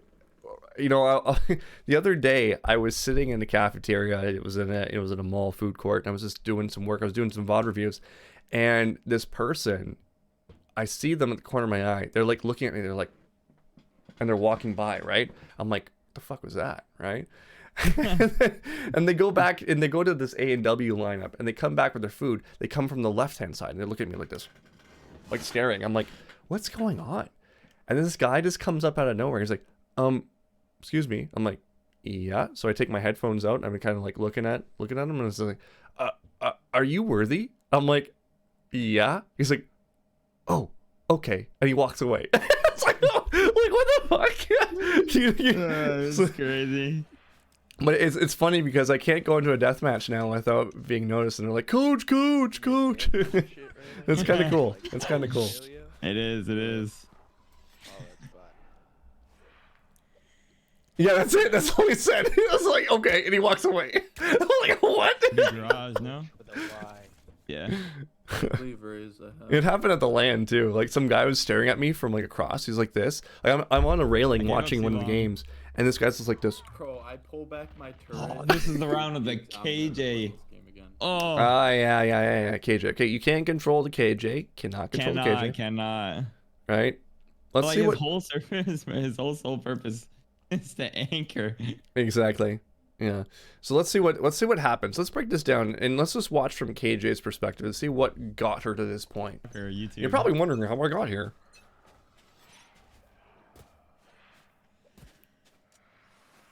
Okay. She puts a turret down for what reason? What does this do? no reason whatsoever. There's Shit, nothing. I'm like, All right. So where are they? I'm gonna spank my teammate's ass. Yeah. all right. So puts a turret down to do nothing. Okay. What's your It's there for moral support, chat. The turret's there for moral support. What? Yeah. What if Omen miraculously gets his ult and then TPs onto site behind KJ? Exactly. All right. So if I'm coaching the KJ, she's not playing the right role. She should probably play a duelist, something along those lines. Not really asking for I gave up utility too either. long. Bro, I pull back my turret in this. Okay, listen. It doesn't matter. Busker, it does not matter. You did something stupid. Oh. Okay? And I don't care if you Yes. pulled back your turret. You never should have been here in the first place. This is not your role. Okay? Yeah. It's But like- I shouldn't have called him out. I should have let him be dumb. I should've let him cope. Exactly. I Let them should've be let him dumb. cope. Just listen. Let them be wrong. Dude, that's crazy. Because here's the thing. This fight here is probably affected of what KJ did. You're getting in your own head. I'm willing to bet that. Because what you just did here was you pulled out your knife in front of a real threat. So you're probably not even focused on the situation. Because this right No. here, there's no way if I you looked were... at my mini map and I thought, what the fuck is my KJ doing all the way up A long like that? And definitely affected my gunfight. Yeah. Yeah, and you're like, okay, well, this is the oh shit line. This is the threat line. This is where the enemy's coming from. And now you pull your gun out. If you had been any seconds later, then you would have been caught right out. Dude, that's Right. crazy. Wait. What are we doing? Kill him, kill him. Definitely gonna be pushing through B, Brim. Okay. The next round is going to be Back A lobby. Rain something I call the Beacon of Back A Light. lobby. Okay. We've already talked about this a little bit. But you have the ability to be supportive and be an ideal teammate. It's very easy for us to call out someone and be an ass. It's difficult to make that person a star and make them work for you, right? So normally, as human beings, we will naturally go to whatever's easy. I'm going to challenge you to go with the hard route here. I want you to find a way to make this KJ better. And we've already given you some examples of this. You can say, hey, KJ, can you throw this, this, and this here so I can do this? That can pull him away from doing something retarded. Okay, sorry, I shouldn't have said that word. Apologize, guys. Yeah, So, TOS. I apologize. It just came out. Doing something dumb. Okay. So doing something completely dumb, right? What we need to make sure is that we reel this person back in, and get them to do something that's going to support us. Okay. Right. Is that TOS? I completely apologize, guys. That was not. That was a slip of the tongue there. All good, all good. So let's reel this person back in and make them work for us. Okay. Just put your shit on site. He's chilling, he's chilling. The other thing that we can do is, if they're going to make a play like this, what can we do to support you to make... What was this, by the way? I'm over here. I was just trying to make a read. Okay. I'm over here. Here's my gun. I said a bad word here and it just slipped. Like, just stop, bro. How about you? I wasn't even thinking that word. It just came out for some reason. Yeah, someone in my stream said Ethan Bernard moment. Ethan Bernard. Got dinked. 145 short. 145. Apologies. Anyways, Flashing. so what can I do to make you better? Right? Do what I want you to do. Crazy. Basically. Doing that. Yeah. If you're gonna play that, how can I support you to do this? Right? Okay, so Right. the next round I want to look at is this round actually. Assess your threats. Okay. All this guy does, bro. The first thing you're going to do, it wasn't the bad R word, but it was a bad word. Apologize, guys. Hi. The first thing you need to do is assess your threats at the beginning of every single round. We're gonna move on to round 17. That's where it actually comes up.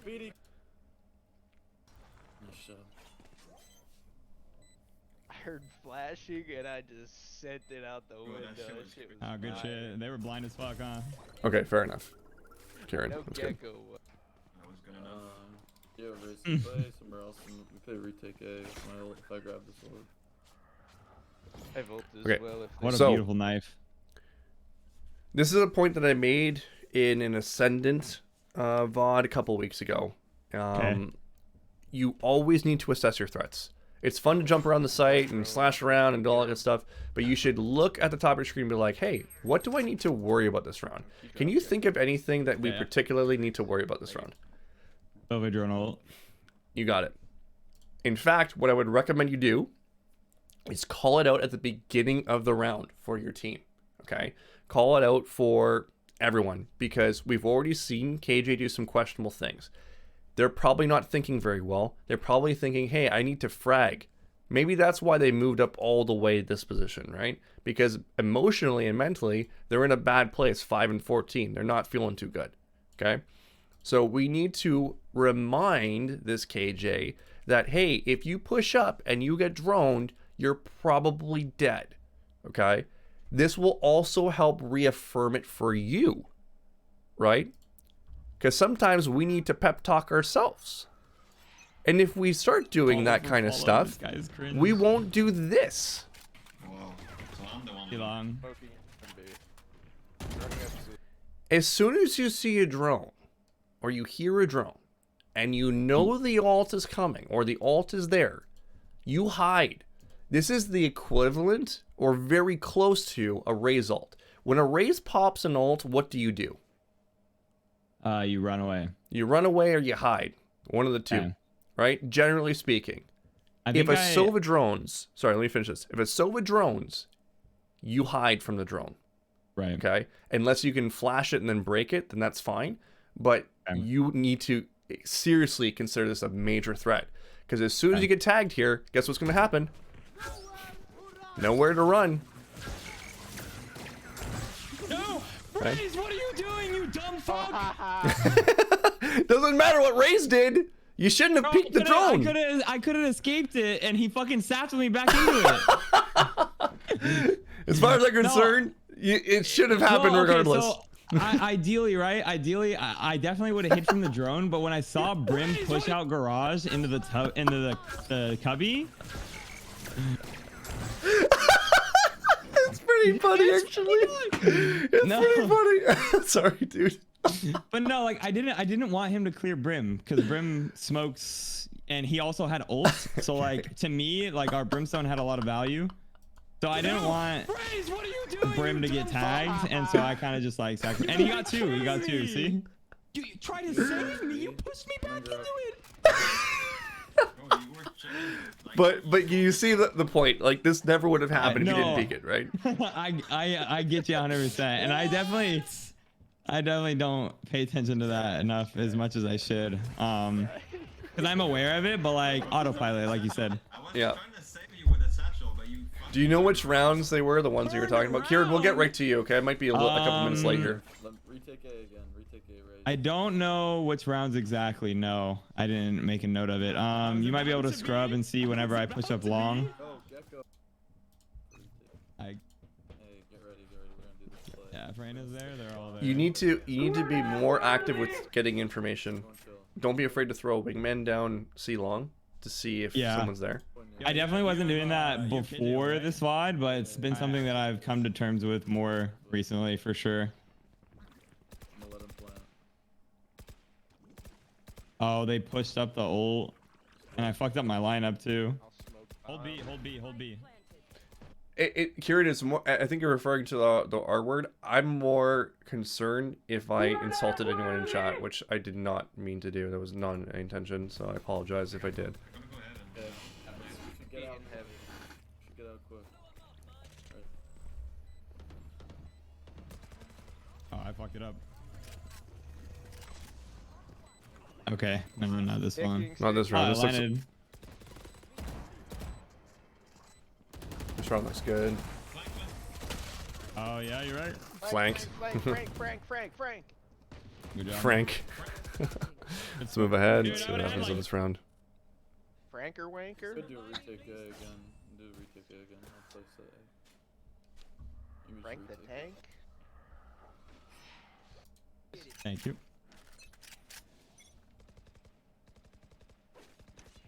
It's A. At least two. Yeah, they're hitting that. Nice. Okay. Oh, Let me ask you a question. This is Yeah. another question I forgot to ask. This is an important piece. What is their comp really worried about? what is there our any- is there- comp is it- worried about? What is their comp worried about? What is their weakness? What's their comp's weakness, guys? the no senti, no flank watch? You got it. Do you know what the best way to retake A is? Inch, What did you say? inch, flank CT. Yes. Flanks.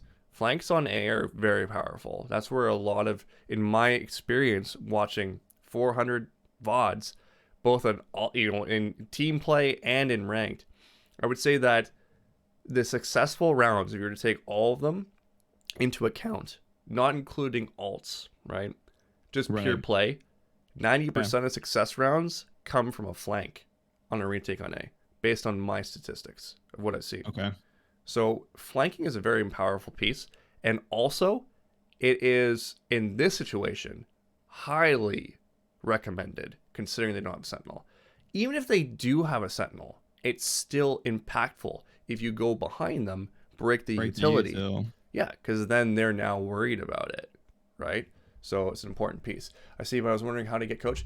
Coffee, do you just want to join into, don't do that one, go into the Discord, and then you can direct message me. Okay, join the Discord community, direct message me. It's easier that way, because sometimes I don't know if I'm adding a friend or who, whatever. I need to actually change that, so I'm going to make a note about that. Lucky. And that way it's easier for me to keep track, and you're able to actually reach out to me. So just join the Discord, and you can direct message me for pricing and whatnot. Bait me, I'm dink. Bait me. Still graffiti. Do you have to hit them physically, or do you just need to be really close? There's no, you can alt click again, right, to detonate it like in air. I just, because the leap is so like fast, if you don't time it right, even if you click in midair, you miss. Okay, yeah, it's something I gotta practice. Helen beef roll. Dude, 77.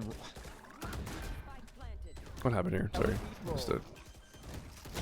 Dude. You just weren't ready to take a fight. It's funny because I have a situation very similar to this.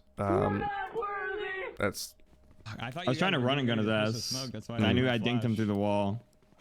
Yeah, it was good. let's see. Is this the one that you're doing? The push I'm down? gonna push up C long this There round. we go. So yeah. They're mid then.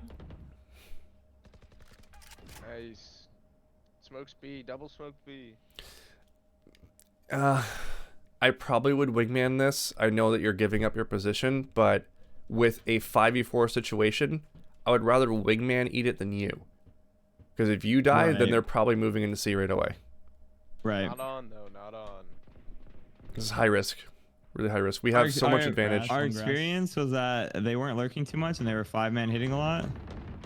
Two grass, two grass. Just tuck. So that I would just tuck here. I didn't tuck. Yeah, I would just tuck here. This is too much. This is way too much. We have the Yeah, go advantage. They need to make the move on us. Lurk. If they run on you and they kill you, then this is like you lose the value of this one-up person. Right. Okay. Rage, careful. Reyna's fucking us right now, though. Air garage window maybe. Reyna has no information, and that you can't make a decision on if you should push up and start flanking because she's not in position to hear anything. So if they go On A, into right? sight.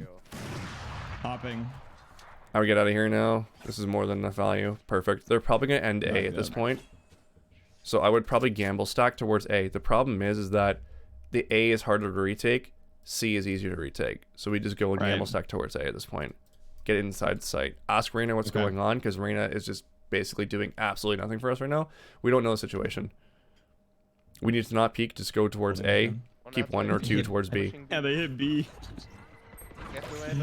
You know what? It's not bad because you're forcing gamble fights here, right? Which they could be coin flips, so it's not a bad move on their part. But I was just based on what I was seeing on the map. I was a little concerned. There's your stretch for the stream there, Rye. I was a little concerned that they're gonna take A there. Grab the orb and then we just Okay. take A with wingman. Sorry, Kieran. I'll get you in here in just a second. I just want to do a couple more. Why is C easier to retake when it has less angles to watch? A, more angles you need. Because when you're looking at A site, Moose, when you're going in, let's just say a traditional retake, you're running through a choke point. Now, can you attack from heaven? Absolutely. But for you to actually use this as a re-entry point, the most value you get is just trying to work picks into the site. You jumping in makes you extremely exposed. Right, so it's not like a legitimate position to retake from. Now, and this is considering the fact that you don't do any retake towards A on the flank. Most people and most teams, and especially in ranked, are going to go through this direction, right? So for you to go through here, you're already looking at a situation that's highly disadvantageous for you. You're in a funnel, right? Because they could be here, they could be here, they could be all over the site.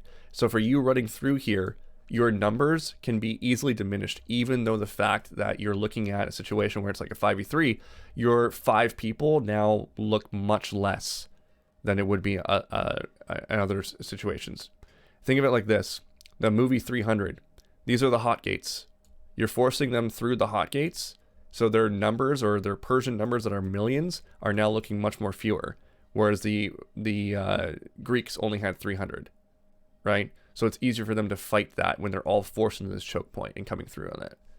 Okay? Hopefully that gives you some example.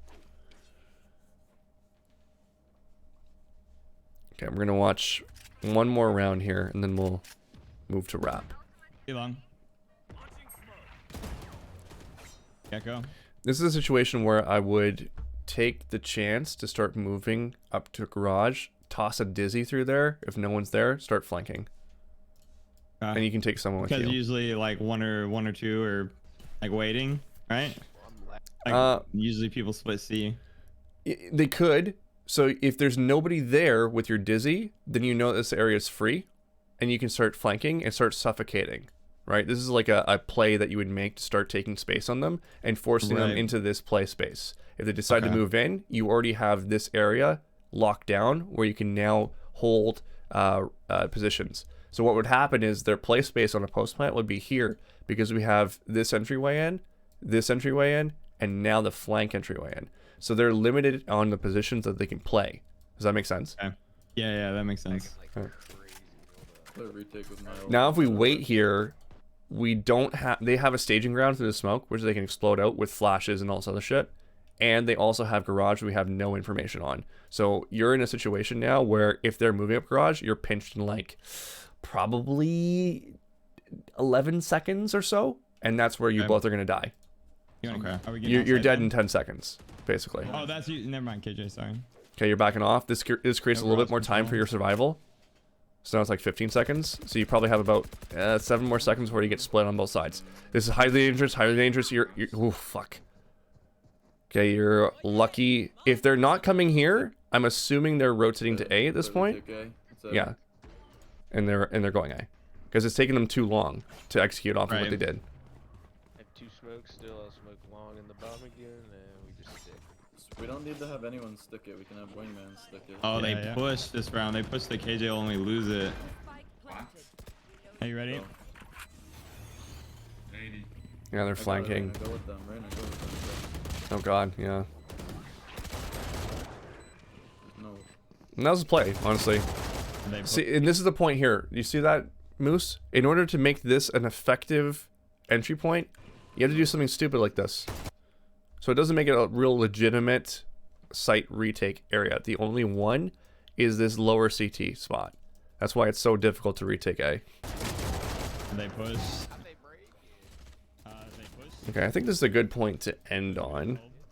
Let's see how this game ends. I'm curious. We can We see the whole won. thing. You win? Perfect. I Okay, got let's like a spoil it. nasty 3K at like the last round or some shit. I don't know. Okay. Well, we'll let this play out, and while we're doing that, why don't you tell me what your top takeaways were from today? Be more proactive with my communication. Well, don't yell at my teammates like a bad boy. You know what I mean? Gotta be a good boy. Gotta Yeah, be encouraging in a way. Like You should be dead here. Oh my god, you should be dead. Sorry. Yeah, I got 2 though. I got. Oh my god. You're not safe, bro. Yeah, so like anytime a teammate's doing something I don't want to do, be proactive in how I ask them to do certain stuff, so they do what I want them to. Let's see, the other stuff was The other thing, just to piggyback off that, really quick, don't always assume that you're the correct answer, because maybe they see something that they haven't communicated, right? And that's on them for not communicating it, but maybe they have an opportunity to win the round with their positioning, right? There could be something there. So it's very, it's an ignorant thing to think that our way is the only way. It's a very dangerous place to be in, because there's always options. And like we said before, you could do 100% of things wrong and still win the round. You can do 100% of things right and lose the round.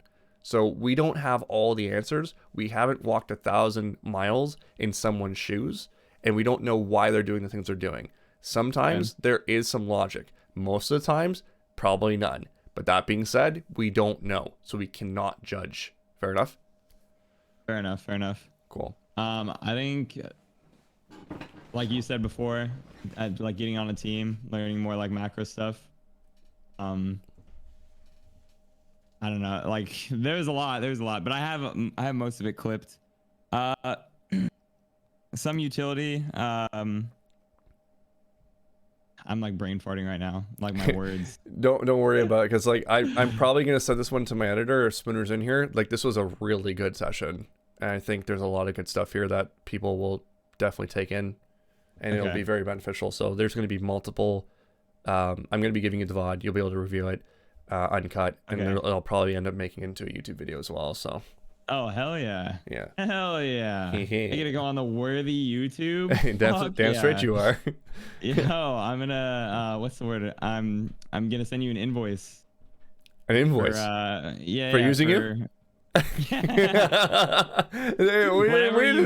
agree on this. That video, I require 5%. 0, unfortunately, because I'm not monetized yet. Still, I'm just fucking with you. No, you'll get there. Yeah, soon. Yeah, just just the small stuff. I already knew like the majority of like my problems, but I just need to like drill it more. And I think a good way to do that is, like you said, just getting into like the competitive scene. Yeah, that's the way that you improve. Is you got to find more competition that are going to challenge you, but also learning how to play the real game, which we haven't had any experience in. Here's the thing: when you start scrimming, you're going to probably do very poorly. If you do really well, that's great, right? Based on your kill death ratio, which you're going to be looking off, right? But it's a different game, and you have limited time playing it, right? How many hours did you play ranked? What do you think? Give me a ballpark. Yeah. We'll say 2,000. Close to 2,000, if not over. How many hours have you played in scrims? 0. Okay, so take that into account, right?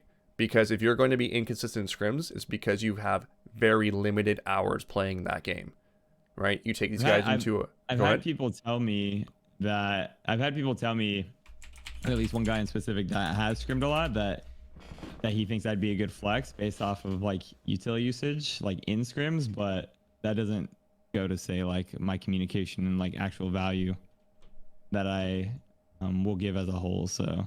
And and this will all come with time, right? It's like it's a new exciting way to play Valorant, and you're gonna be, after you're done playing it, you're gonna be like, why am I playing ranked? I never want to play this again. This is the exact same mindset I have. I don't want to play ranked, but everyone asks me to play ranked.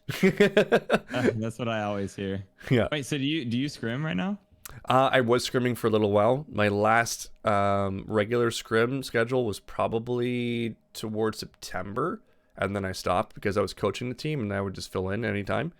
So Okay. I don't really play much anymore, to be honest. I'm just basically just focusing on coaching and just working on that craft more than anything. Yeah. So I've had my time competing. I'm done. If I told you some of the stories of me competing, you'd be like, I understand why you don't want to play anymore. I've been lied to, cheated, whole bunch of different things, disqualified for bullshit reasons.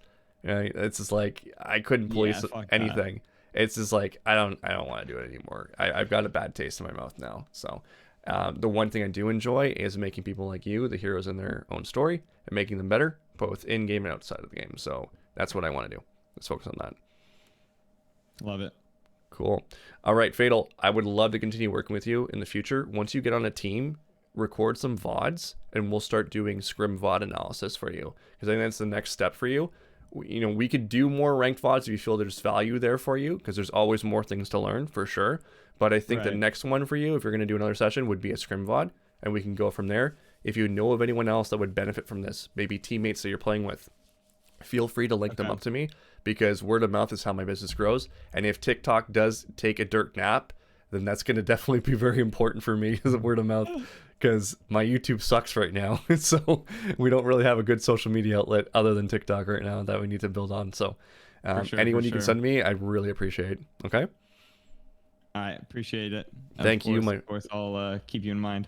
All right. Thank you, Fatal. And awesome work with your content. I'm going to be watching it a lot more frequently.